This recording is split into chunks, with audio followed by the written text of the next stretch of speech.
ونؤمن به ونتوكل عليه ونعوذ بالله من شرور أنفسنا ومن سيئات أعمالنا من يهده الله فلا مضل له ومن يضلل فلا هادي له وأشهد أن لا إله إلا الله وحده لا شريك له وأشهد أن محمدا عبده ورسوله أما بعد. கண்ணியத்திற்குரிய எல்லாம் அல்ல அல்லாஹ் ஜல்ல ஷானஹு தஆலாவின் நல்லடியார்களே, அல்லாஹுடைய பேரருளால் அவனுடைய மார்க்கத்தை அதன் தூய்மையான வடிவத்திலே அறிந்து கொள்ள வேண்டும் என்பதற்காக நாம் எல்லாம் இங்கே ஒரு மாநாட்டை போல பெரும் திரளாக குழுமி இருக்கிறோம். இந்த நிகழ்ச்சியிலே நாங்கள் சொல்வது என்ன என்ற தலைப்பு தரப்பட்டுள்ளது. இந்த தலைப்பிற்கான காரணம் என்னவென்று சொன்னால், நாங்கள் என்ன சொல்கிறோம் என்பதை அறியாமலேயே நாங்கள் சொல்லாதவற்றையெல்லாம் நாங்கள் சொல்வதாக தவறாக கருதி கொண்டு சில சகோதரர்கள், நம்முடைய சமுதாயத்தைச் சேர்ந்த சகோதரர்கள் அவதூறு பிரச்சாரங்களை செய்து வருகிறார்கள். எனவே நாங்கள் என்ன சொல்கிறோம்? இந்த 25 ஆண்டுகளாக தமிழக முஸ்லிம் மக்களிடத்திலே நாங்கள் வைக்கின்ற செய்தி என்ன? நாங்கள் சொல்லுகிற அந்த செய்தி, அந்த கொள்கை, அந்த கோட்பாடுகள் இஸ்லாத்திலே உள்ளதா அல்லது இஸ்லாத்திற்கு அப்பாற்பட்டதா? இதை விளக்குவதற்காகத்தான் நாங்கள் சொல்வது என்ன என்ற தலைப்பு தரப்பட்டிருக்கிறது. நாங்கள் என்ன சொல்கிறோம் என்பதை சுருக்கமாக சொல்வதாக இருந்தால் 2 வரிகளிலே சொல்லிவிட முடியும். நாங்கள் என்ன சொல்கிறோம்? இந்த 25 ஆண்டுகளாக இந்த தௌஹீத் கொள்கையை பிரச்சாரம் செய்யக்கூடிய நம்முடைய ஜமாத் என்ன கொள்கையை சொல்கிறது என்பதை 2 வரியிலே சொல்லிவிடலாம். அது என்ன 2 வரி? நம்மை படைத்த இறைவன் எதையெல்லாம் நமக்கு மார்க்கம் என்று சொல்லி இருக்கிறானோ அதை மட்டும்தான் நீங்கள் மார்க்கம் என்று சொல்ல வேண்டும். அதை மட்டும்தான் மார்க்கம் என்ற பெயரிலே நீங்கள் கடைபிடிக்க வேண்டும். அந்த இறைவன் ஒரு தூதரை நமக்கு வழிகாட்டியாக அனுப்பினார். அந்த தூதர் முஹம்மது ஸல்லல்லாஹு அலைஹி வஸல்லம் அவர்கள் எப்படி நமக்கு வாழ்ந்து காட்டினார்களோ அது மட்டும்தான் மார்க்கமாக இருக்க முடியும். அவர்கள் சொல்லாத எந்த ஒரு விஷயமும் மார்க்கமாக இருக்க முடியாது. இதான் நாங்க சொல்றது. நாங்க சொல்லக்கூடிய செய்தியினுடைய சுருக்கம், சாராம்சம் என்னவென்று சொன்னால், அல்லாஹ் என்ன சொல்கிறானோ அது மட்டும் மார்க்கம். அல்லாஹ்வுடைய ரசூல் என்ன சொன்னார்களோ, செய்தார்களோ, அங்கீகரித்தார்களோ அது மட்டும் மார்க்கம். அல்லாஹ்வும் ரசூலும் சொல்லாத விஷயங்களை மார்க்கம் என்று நீங்கள் செய்யக்கூடாது. செய்தால் அது தப்பு. அப்படி செய்தீர்களேயானால் மறுமை வாழ்க்கை உங்களுக்கு பாழாகிவிடும். மறுமையிலே உங்களால் வெற்றி பெற முடியாது. நல்லது என்ற தோட்டத்திலே இருக்கிற காரியமாக இருந்தாலும் அல்லாஹ் சொல்லவில்லையானால், ரசூல் சொல்லவில்லையானால் அதை நீங்கள் செய்யாதீர்கள். இதான் நாங்கள் சொல்லக்கூடிய செய்தியினுடைய சுருக்கம். இந்த செய்தியை ஏன் சொல்கிறோம்? அல்லாஹ் சொன்னதுதான் மார்க்கம், அல்லாஹ்வுடைய ரசூல் சொன்னது மட்டும்தான் மார்க்கம் என்று ஏன் சொல்கிறோம்? நாங்களாக சொல்கிறோமா? இல்லை. இப்படி சொல்ல வேண்டும் என்றுதான் அல்லாஹ் நமக்கு கட்டளை இருக்கிறான். இப்படி சொல்ல வேண்டும் என்றுதான் நபிகள் நாயகம் ஸல்லல்லாஹு அலைஹி வஸல்லம் அவர்கள் நமக்கு ஆணை பிறப்பிக்கிறார்கள். விதமான துன்பங்களையும் துயரங்களையும் தொல்லைகளையும் சந்தித்து இறுதியாக ஒரு சாம்ராஜ்யத்தை, ஒரு மிகப்பெரிய அரசாங்கத்தை உருவாக்கி அசைக்க முடியாத சக்கரவர்த்தியாக வீற்றிருந்த நேரத்திலே கடைசி ஹஜ்ஜிலே நபிகள் நாயகம் ஸல்லல்லாஹு அலைஹி வஸல்லம் அவர்கள் இதைத்தான் நமக்கு வசியத்தாக சொல்லி சென்றார்கள். கடைசி ஹஜ்ஜில 23 வருஷத்தினுடைய அந்த போதனைகளை சாறு பிழிந்து அத்தனை சஹாபாக்களை ஒன்று திரட்டி வைத்துக் கொண்டு என்ன சொன்னார்கள்? தரத்து ஃபீக்கும் அம்ரைனி லன் தலில்லு மா தமஸ்ஸக்தும் பிஹிமா கிதாபுல்லாஹி வ சுன்னதி. இரண்டு விஷயங்களை நான் உங்களிடத்தில் விட்டு செல்கிறேன். நபிகள் நாயகம் ஸல்லல்லாஹு அலைஹி வஸல்லம் சொன்னார்கள், உங்களிடத்திலே நான் ரெண்டு விஷயத்தை விட்டு செல்கிறேன். அந்த ரெண்டையும் நீங்கள் பலமாக பிடித்துக் கொண்டால் வழி தவற மாட்டீர்கள். ரெண்டே ரெண்டு விஷயத்தை நான் உங்களுக்கு விட்டு செல்கிறேன். இந்த ரெண்டையும் பலமாக பிடித்துக் கொண்டீர்களேயானால் வழி தவற மாட்டீர்கள். அது என்ன ரெண்டு? கிதாபுல்லாஹ், ஒன்று அல்லாஹ்வுடைய வேதம் திருக்குர்ஆன், ஒரு சுன்னதி, இரண்டாவது என்னுடைய வழிகாட்டுதல். அல்லாஹ் எனக்கு ஒரு வேதத்தை தந்திருக்கிறானே, அதை பலமா பிடிச்சுக்கிறீங்க, நீங்க வழி தவறி போக மாட்டீங்க. நான் 23 வருஷம் வாழ்ந்து காட்டியிருக்கிறேன்ல, அந்த வாழ்க்கையை பலமாக பிடித்துக் கொள்ளுங்கள், வழி தவற மாட்டீர்கள். அப்ப அல்லாஹ்வுடைய வேதத்தையும் என்னுடைய வழிகாட்டுதலையும் தவிர வேற எதையாவது நீங்கள் பிடித்தீர்களேயானால் நீங்கள் வழி தவறி போய்விடுவீர்கள், சருகி போய்விடுவீர்கள் என்று நபிகள் நாயகம் ஸல்லல்லாஹு அலைஹி வஸல்லம் அவர்கள் வசியத்து செய்தார்களே. அதான் நாங்க சொல்றது. நாங்களா கையில மடியில போட்டு சொல்லல, இட்டு கட்டி சொல்லல, நாங்களா உருவாக்கி சொல்லல. அல்லாஹ்வுடைய தூதர் கடைசியாக நமக்கு வசியத்து மரண சாசனம் உயிர் எழுதிவிட்டு சென்றார்களே, அந்த அறிவுரையைத்தான் நாங்கள் மக்கள் மத்தியில் வைக்கிறோம். குர்ஆன்ல உள்ளது மட்டும்தான் மார்க்கம். நபிகள் நாயகம் அவர்கள் சம்பந்தப்பட்டது மட்டும்தான் மார்க்கம். அதை தவிர எந்த மகான்கள், பெரியார்கள், அவர்கள் இவர்கள் என்று அல்லாஹ்வும் ரசூலும் சொல்லாத காரியங்களை நீங்கள் மார்க்கம் என்று கடைபிடித்தால் அதனுடைய விளைவு கடுமையாக இருக்கும். மறுமையிலே நீங்கள் சென்றடைகிற இடம் நரகமாக இருக்கும் என்று நாங்கள் எச்சரிக்கிறோம். இந்த எச்சரிக்கை கூட நாங்களாக செய்கிற எச்சரிக்கையா? இல்லை. இந்த எச்சரிக்கையும் நபி ஸல்லல்லாஹு அலைஹி வஸல்லம் அவர்கள் தான் செய்தார்கள். எப்படி சொன்னார்கள்? ஈயாக்கும் வ முஹ்தஸாத்தில் உமூர், மக்களே உங்களை நான் எச்சரிக்கிறேன், எனக்கு பிறகு மார்க்கம் என்ற பெயரால் புதிதாக உருவாகுமே அத்தகைய காரியங்களை விட்டு உங்களை நான் எச்சரிக்கிறேன். நபி ஸல்லல்லாஹு அலைஹி வஸல்லம் சொல்லுகிறார்கள், நம்மை பார்த்து சொல்லுகிறார்கள், எனக்கு பின்னால் மார்க்கம் என்று சொல்லி பல விஷயங்கள் உள்ளே வரும், இந்த மக்களிடத்திலே வந்து நுழையும். அப்படி நுழையக்கூடிய அத்தனை காரியங்களை விட்டு நான் எச்சரிக்கிறேன். உள்ள முஹதஸத்தின் பிதா, எனக்கு பின்னால் மார்க்கம் என்று உருவாக்கப்பட்ட எந்த காரியமாக இருந்தாலும் அத்தனையும் அனாச்சாரங்கள். ஒக்குள்ள பிதாத்தின் லலாலா, அத்தனை அனாச்சாரங்களும் வழிகேடு. ஒக்குள்ள லலாலத்தின் பின்னால் அத்தனை வழிகேடும் உங்களை நரகத்தில் கொண்டு சேர்க்கும். எவ்வளவு அழகான எச்சரிக்கை பார்த்தீங்களா? எனக்கு பிறகு மார்க்கம் என்று சொல்லி பல சங்கதிகள் உங்களிடத்தில் வரும், நுழையும். மார்க்கம் என்ற பெயரில் உங்களை ஏமாற்றுவார்கள். அந்த காரியங்கள் அனைத்துமே வழிகேடு, அனாச்சாரம். அது உங்களை நரகத்தில் கொண்டு போய் சேர்க்கும். உங்களுக்கு என்ன விளங்குறதுல இருந்து? நபிகள் நாயகம் ஸல்லல்லாஹு அலைஹி வஸல்லம் காலத்திற்கு பிறகு மார்க்கம் என்ற பெயரில் எது நுழைந்திருந்தாலும் அதை பிடுங்கி எரிந்து விட வேண்டும். நபிகள் நாயகம் வாழும் பொழுது எதை மார்க்கம் என்று காட்டினார்களோ, அவங்க கண்ணார பார்த்து ரசித்தார்களோ, அங்கீகரித்தார்களோ, அது மட்டும்தான் மார்க்கமே தவிர அவங்க காலத்துக்கு பிந்தி வந்ததென்றால் அது மார்க்கம் இல்லை. இன்னொரு எச்சரிக்கை சொன்னார்கள் நபிகள் நாயகம் ஸல்லல்லாஹு அலைஹி வஸல்லம் அவர்கள், மன் அமில அமலன் லைஸ அலைஹி அம்ருனா ஃபஹுவ ரத்துன். நம்முடைய உத்தரவு இல்லாமல், என்னுடைய ஆர்டர் இல்லாமல், கட்டளை இல்லாமல் யாராவது ஒரு செயலை, நல்லறத்தை செய்வாரையானால் ஃபஹுவ ரத்துன், அது ரத்து செய்யப்படும், அது தூக்கி வீசப்படும், அது அங்கீகரிக்கப்படாது, நிராகரிக்கப்படும் என்று நபிகள் நாயகம் ஸல்லல்லாஹு அலைஹி வஸல்லம் சொல்கிறார்கள். என்னுடைய ஆர்டருக்கு தான் பார்க்க வேண்டும். நான் உத்தரவு போடாம நீங்களா நல்லதுதானே என்று ஒரு காரியத்தை செய்வீர்களேயானால் அது தூக்கி எறியப்படும். என்ன விளங்குது இதுல இருந்து? நாங்க சொல்வது நபிகள் நாயகம் சொன்னதை சொல்கிறோம். சில விஷயங்களை வேண்டாம் என்று சொல்கிறோம். அந்த பட்டியலை நான் விளக்கமா பின்னாடி சொல்லுவேன். சில காரியங்களை விட்டுவிடுங்கள் என்று சொல்லுகிறோம். அதையெல்லாம் ஏன் சொல்றோம்?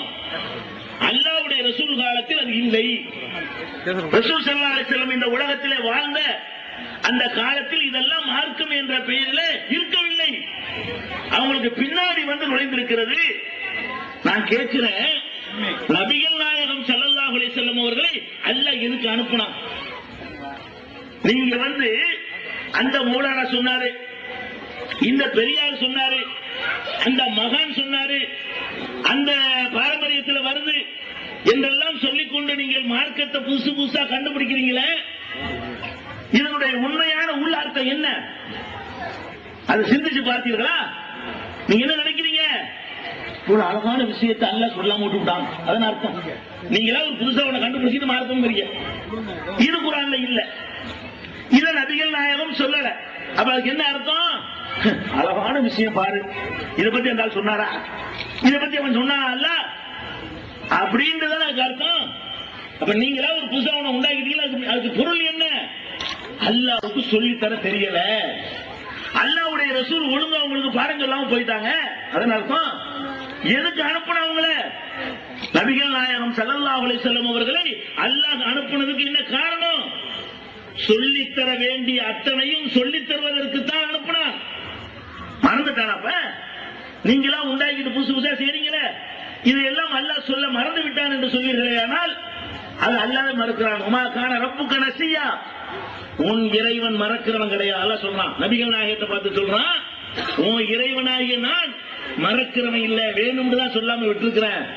சொல்ல வேண்டிய எல்லாத்தையும் சொல்லி இருக்கிறேன், சொல்ல தேவையில்லாத அத்தனை விட்டுவிட்டேன், நான் மறந்துட்டேன். அப்ப நீங்கள் நபிகள் நாயகம் காலத்தில் இல்லாத ஒரு காரியத்தை மார்க்கம் என்று செய்வீர்களேயானால் உங்களை அறியாமல் ஒரு குற்றத்தை சுமத்துகிறீர்கள் அல்லாஹ் மேல. என்ன குற்றம்? இதை அல்லாஹ் சொல்லித்தர மறந்து விட்டான், அல்லாஹ்வுக்கு தெரியவில்லை, அல்லாஹ்வுடைய ரசூல் ஒழுங்கா சொல்லித்தரல, நாங்க கண்டுபிடிச்சிட்டோம். இவரெல்லாம் ஒரு ரசூலா, எங்க அஜரத்து புதுசா கண்டுபிடிச்சு தர்றாரு, இதெல்லாம் அவர் விட்டுட்டாரு. அதான் அர்த்தம். அல்லாஹ் சொல்றான், திருமறை குர்ஆன்ல சொல்றான், இதுவும் ஹஜ்ஜி கடைசி ஹஜ்ஜில அருளப்பட்ட வசனம் தான். என்ன சொல்றான்?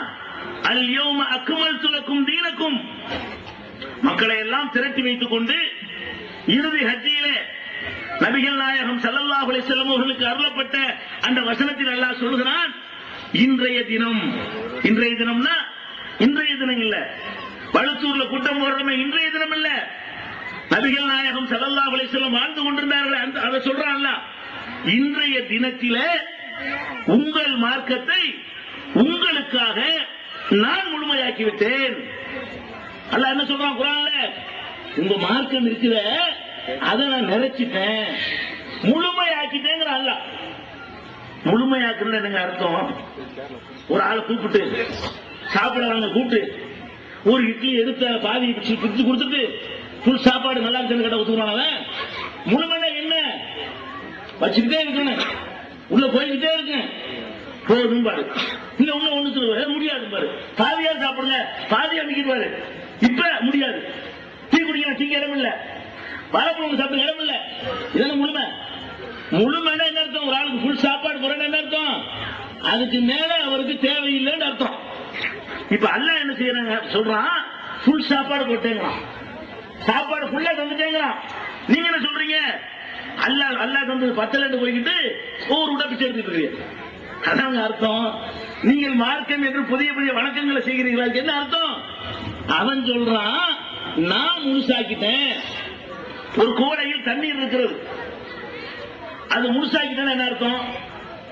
3/4 கிளாஸ் அர்த்தமா, அரை கிளாஸ் அர்த்தமா? முழுசா இருக்கு அர்த்தம் என்ன? அதுக்கு மேல ஒரு சொட்டு போடுவதற்கு இடம் இல்ல. ஒரு சொட்டை உள்ள ஊத்துனீங்கன்னா ஒரு சொட்டு வெளியே வந்துடும், அதான் முழுமைக்கு அர்த்தம்.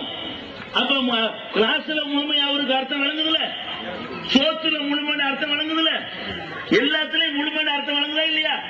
பெயிண்ட் அடிக்காம கதவு வைக்காம ஜன்னல் வைக்காம இருந்தா கூடு முழுமை இல்லைங்க. ஜன்னலும் வச்சாச்சு, கதவும் வச்சாச்சு, பெயிண்ட் அடிச்சாச்சு, சோப் பண்ண வேண்டியெல்லாம் பண்ணியாச்சு, அது எல்லாத்தையும் கரெக்டா பார்த்து சூப்பரா இருக்குது. அப்புறம் என்ன மறையாம உங்களாட்ட போறீங்க? அப்புறம் என்ஜினியர் கூட்டிட்டு வர்றீங்க, என்ஜினியரை கூட்டிட்டு வர்றீங்கன்னா முழுமையா இல்லைன்னு அர்த்தம். அப்ப முழுமையாக்குற ஆள் யாரு? அல்லாஹ். அல்லாஹ் முழுமையாக்குறான். யாரை கொண்டு முழுமையாக்குறான்? அவனுடைய திருத்தூதர் முகமது ஸல்லல்லாஹு அலைஹி வஸல்லம் அவர்கள் மூலமாக இந்த மார்க்கத்தை முழுமையாக்கிட்டான். முழுமையாக்குனதுக்கு அர்த்தம் என்னவென்றால் இனிமே ஒன்னும் தேவையில்லை. இதான் நம்ம சொல்ற பாயிண்ட் வருதா? நாங்கள் சொல்லக்கூடிய செய்தியுடைய சாராம்சம் என்ன? இந்த மார்க்கத்தை அல்லாஹ் முழுமையாக்கி இருக்கிறான், அவனுடைய ரசூலை கொண்டு முழுமையாக்கி இருக்கிறான். உலகம் அழிகிற காலம் வரை தோன்றுகிற அத்தனை பிரச்சனைகளுக்கும் அந்த குர்ஆனிலே தீர்வு இருக்கிறது. நபிகள் நாயகம் ஸல்லல்லாஹு அலைஹி வஸல்லமுடைய வாழ்க்கையில தீர்வு இருக்கிறது. அதை தாண்டி வேற ஒண்ணும் கிடையவே கிடையாது. இதான் மேட்டர். பஞ்சாயத்து இதெல்லாம் நடந்துகிட்டு இருக்கு. 25 வருஷமா பஞ்சாயத்து என்ன? இதை சொல்லும் பொழுது சில பேர் பாதிக்கப்படுகிறார்கள். இதை சொல்லும் பொழுது குர்ஆன்ல உள்ளதை மட்டும் பின்பற்றுங்கள், நபிகள் நாயகம் சொன்னதை மட்டும் பின்பற்றுங்கள் என்று நம்ம சொல்லும் பொழுது சமூகத்தில் சில பேர் பாதிக்கப்படுகிறார்கள். யார் பாதிக்கப்படுகிறார்கள்? முதலில் மார்க்க அறிஞர்கள் பாதிக்கப்படுகிறார்கள். நாங்கள் இதை சொல்லும் பொழுது யார் பாதிக்கப்படுறார்? இந்த மார்க்க அறிஞர்கள் என்று சொல்லக்கூடியவர்கள். நாங்களும் அந்த காரியங்களை செய்தவர்கள் தான். நாங்க எதெல்லாம் கூடாது என்று இப்ப சொல்றோமோ அதையெல்லாம் அவர்களை விட சூப்பரா எங்களுக்கு செய்து செஞ்ச ஒரு காலத்துல. அப்ப மார்க்க இறையச்சம் இல்லாத காலத்தில் செய்தோம். அப்ப மார்க்கம் என்ற பெயரால் சில காரியங்களை நம்முடைய மார்க்க அறிஞர்கள், மத குருமார்கள் உண்டாக்கி இதையெல்லாம் செய்யுங்க நமக்கு சொல்லிவிட்டாங்க. ஆனால் குர்ஆன்ல இல்ல, அது நபிகள் நாயகம் சொன்ன அந்த போதனையில இல்ல. இதெல்லாம் இல்லைன்னு சொல்லும் பொழுது அவங்களுக்கு கோபம் வருது. என்ன கோபம்? ஆஹா, நம்ம இத்தனை வருஷமா இதை கண்டுக்கிறாம இருந்தோமே, இத்தனை வருஷமா நம்ம ஆதரிச்சுக்கிட்டு இருந்தோமே, இத்தனை வருஷமா இதுக்கு பக்கபலமா நின்றோமே, இதுக்கு ஊதுகுழலா நின்றோமே, இதை ஆதரிச்சு பிரச்சாரம் பண்ணோமே, இதை வச்சு சில்லர் அடிச்சோமே, இதை வச்சு வயிற்று பிழப்பு ஓட்டணுமே, அதை இல்லைங்கிறாங்களே. விவகாரம் அதான். எதனால தகராறு விவகாரம் எங்க வருது? நம்ம 25 வருஷமாக நடத்துகிற இந்த கொள்கை போராட்டத்தில் எங்க யார் பாதிக்கப்படுறா? முதலில் பாதிக்கப்படக்கூடியவர்கள் மத குருமார்கள். இது கூட இஸ்லாத்துக்கு புதுசு கிடையாது. ஈசா நபி காலத்திலையும் அப்படித்தான், நபிகள் நாயகம் ஸல்லல்லாஹு அலைஹி வஸல்லம் வந்த காலத்திலையும் யூத மதத்தினுடைய பாதிரிமார்கள், அதனுடைய குருமார்கள் எல்லாம் தௌராத்தில் ஒரு பகுதியை மறைத்து அதை வயிற்று பிழைப்புக்கு வழியாக்கி கொண்டிருந்தார்கள். அதை உடைச்சி தகர்க்கிறதுக்கு தான் நபிகள் நாயகம் ஸல்லல்லாஹு அலைஹி வஸல்லம் வந்தார்கள். ஈசா நபி அவர்கள் ஏகத்துவத்தை சொல்ல வரும் பொழுது அன்றைக்கு இருந்த மத குருமார்கள் எல்லாம் அந்த மதத்தை வைத்து பிழைப்பு நடத்தி கொண்டிருந்தார்கள். ஈசா நபி அதை எதிர்த்தார்கள். அதனாலே அவரை கொல்வதற்கு திட்டம் போட்டார்கள். அல்லாஹ்வுடைய அருளால் அவர்கள் பாதுகாக்கப்பட்டார்கள், உயர்த்தப்பட்டார்கள். அவரை ஏன் கொல்ல வந்தாங்க? கொல்ல வந்ததெல்லாம் யார்? மத பீடங்கள், மத தலைமையை கையில் வைத்திருக்கிற மத பீடங்கள் தான் ஈசா நபியை கொல்வதற்கு முயற்சித்தார்கள். நபிகள் நாயகம் ஸல்லல்லாஹு அலைஹி வஸல்லம் அவர்களை கொல்வதற்கும் திட்டம் தீட்டினார்கள். அப்ப நம்ம என்ன பார்க்கிறோம்? இந்த புரோகிதத்தை, இந்த சுரண்டலை, மதத்தின் பெயரால் மக்களை ஏமாற்றுவதை யாரெல்லாம் எதிர்க்கிறார்களோ அவங்களை எல்லாம் மதத்தை வைத்து பிழைப்பு நடத்தக்கூடியவர்கள் லேசில் விடமாட்டார்கள், எதிர்ப்பார்கள். உதாரணத்திற்கு சில செய்திகளை நான் உங்களுக்கு சொல்கிறேன், புரிந்து கொள்வதற்காக சொல்கிறேன். போனா சும்மா மொட்டையை சொல்லிட்டு போன விளங்காது. எங்கெங்க எல்லாம் அடி விழுது, எங்க எல்லாம் பாதிக்கிறாங்க என்பதை விவரமா சொன்னாதான் உங்களுக்கு புரியும். ஒரு மனிதனுக்கு உடல்நிலை சரியில்லை, ஒரு மனிதனுக்கு எனக்கு உடம்பு சரியில்லை. உடம்பு சரியில்லைன்னா என்ன செய்யணும்? அல்லாஹ் அதுக்கு ஒரு வழியை காட்டியிருக்கிறான். அல்லாஹ்வுடைய ரசூல் ஒரு வழியை காட்டியிருக்கிறாங்க. என்ன வழி காட்டியிருக்கிறாங்க? ஃபர்ஸ்ட் அவங்க காட்டின வழி ததாவ், மருத்துவம் செய்யுங்கள். உங்களுக்கு உடம்பு சரியில்லை என்று சொன்னால், உடல்நிலையில ஆரோக்கிய குறைவு ஏற்படும் என்று சொன்னால் ததாவ், மருத்துவம் செய்யுங்கள். இன்னலி குல்லி தாயின் தவாவுன், எல்லா நோய்களுக்கும் மருந்து இருக்கிறது. அல்லாஹ் நோய்க்கு முந்தைய மருந்தை படைச்சிருவான். நம்ம கண்டுபிடிக்காம இருப்பான். எய்ட்ஸ் உள்பட மருந்து உலகத்தில் இருக்கிறது. இன்னும் அவன் கண்டுபிடிக்கல, இனிமே கண்டுபிடிப்பாங்க. தேடி எடுத்து ஒவ்வொன்று ஆராய்ச்சி பண்ணி பண்ணி இனி தேடி எடுக்கிற வேலை தான் நமக்கு மிச்சமா இருக்கிறது தவிர நோயை அனுப்புறதுக்கு முன்னாடியே மருந்து அனுப்பிடுவான். அல்ல ஃபர்ஸ்ட் மருந்து, அப்புறம் தான் நோய். இன்னல்லதி அன்சலத்தவா, எவன் நோயை இறக்குறானோ அவன் மருந்தையும் இறக்கி வைத்திருக்கிறான். அப்ப இஸ்லாம் நமக்கு என்ன சொல்லுது? உனக்கு நோய் வந்துச்சா மருத்துவம் செய்ப்பா, மருத்துவத்தோடு நின்ற வேண்டாம். அதுக்கப்புறம் என்ன பண்ணலாம் கேட்டா, ஆன்மீக ரீதியாக இறைவனுடைய உதவியை நீ தேட வேண்டும். இந்த மருந்தே குணமாக்கி நினைக்கிறாங்க. அதுக்கு பின்னாடி அல்லாஹ்வுடைய ஒரு அருளும் இருக்க வேண்டும். அப்பதான் அது குணமாகும். ஒரே மருந்து 2 பேருக்கு தலைவலிக்குதுமோ 2 பேருக்கு அதே மாத்திரை கொடுப்போம், ஒருத்தனுக்கு போயிடும் ஒருத்தனுக்கு போவாது. அப்ப மருந்தே குணமாக்குமா? ஒரே ஆபரேஷன், ஹார்ட் ஆபரேஷன் பண்ணணுங்கிறான், 2 பேருக்கு ஒரே அளவுக்கு தான் இருக்கணுங்கிறான். ஒருத்தன் பொட்டுன்னு போயிடலாம், ஒருத்தன் எந்திரிச்சு வந்துடுறான். ஒரே டாக்டர் தான் இருக்கிறார். அப்ப ஒரே டாக்டர் போய் ஆபரேஷன் பண்ற 2 பேர்ல ஒருத்தன் போயிடறான், ஒருத்தன் குறைக்கிறானா இல்லையா? ஒரே மருந்து சாப்பிட்ட 2 நோயாளியில ஒருத்தன் குணமாவும் ஒருத்தன் குணமாக போறானா இல்லையா? அதனால மருத்துவமும் செய்ய வேண்டும், அல்லாஹ்வுடைய அருளிலே நம்பிக்கை வைத்து துஆவும் பிரார்த்தனையும் செய்ய வேண்டும். யா அல்லாஹ், அந்த மருந்து ஒண்ணும் இல்ல, நீ நாடினால் தான் குணம் கிடைக்கும். இத ரசூலுல்லாஹ் கற்றுத் தராங்க. எப்படி? நோயாளியை பார்க்க போவாங்க, போய் அல்ஹிபில் பாஸ ரப்பன்னாஸ், இறைவா நீ இந்த நோயை நீ போக்கிறே, அல்லாஹும் மஸ்வி அந்த ஷாபி லா ஷிஃபா இல்லா ஷிஃபாவுக்க, இறைவா நீ குணமாக்கு, உன்னை தவிர யார் குணமாக்குவா? உன் நிவாரணத்தை தவிர வேற எந்த நிவாரணமாவது இருக்குதா? உனக்கு தான் முடியும். அல்ல நோயை விட்டு நீதான் எடுக்கணும் என்று அல்லாஹ்ட்ட துஆ செய்வாங்க. ரசூல் ஸல்லல்லாஹு அலைஹி வஸல்லம் நோயாளிக்கு ஒரு ஆறுதல் சொல்வாங்க. லா பஸ தஹூர், கவலைப்படாதீங்க சுத்தமாயிரும் என்று அந்த மனிதனுக்கு ஆறுதல் சொல்வார்கள். நோயாளியா இருந்தால் மருத்துவம் செய்ய சொல்வாங்க. ஒரு நூல் இல்ல ஒரு தாயத்து ஏன் செய்யறாரா இல்லையா? அல்ல பிரிண்ட் அவுட் எடுத்து ஒரு பேப்பர் ஏழை ஊத்துவாரு, கண்ணாடியில மாட்டி போட்டு வச்சுக்க. இது ஏழை பாலைக்கு உள்ளது. அப்ப ஏழை பாலைக்கு ஒரு மாதிரியை பார்த்து அடிக்கிறாரு. பணக்காரரா இருந்தாரு, அது மாதிரி ஒரு வேப்ப மரத்துல புளிய மரத்துல பிசாசம் சொன்னாங்களா? மை போட்டு பார்த்தாங்களா? இதையே நீங்க செய்றீங்கப்பா, இதையே மருத்துவம் செய்றீங்க. குழந்தைங்க நான் தான் 7,000 போட்டவன் சின்ன பிள்ளைங்க, இங்க ஒண்ணு எடுப்புல ஒண்ணு கையில ஒண்ணு அம்மா கட்டி விட்டுருவாங்க. இப்ப ஏன் இந்த மாதிரி மக்களை ஏமாத்துகிறீர்கள்? குர்ஆன்ல இருந்தா 100,000 கூட போடுங்க, நாங்க மறக்க மாட்டோம்.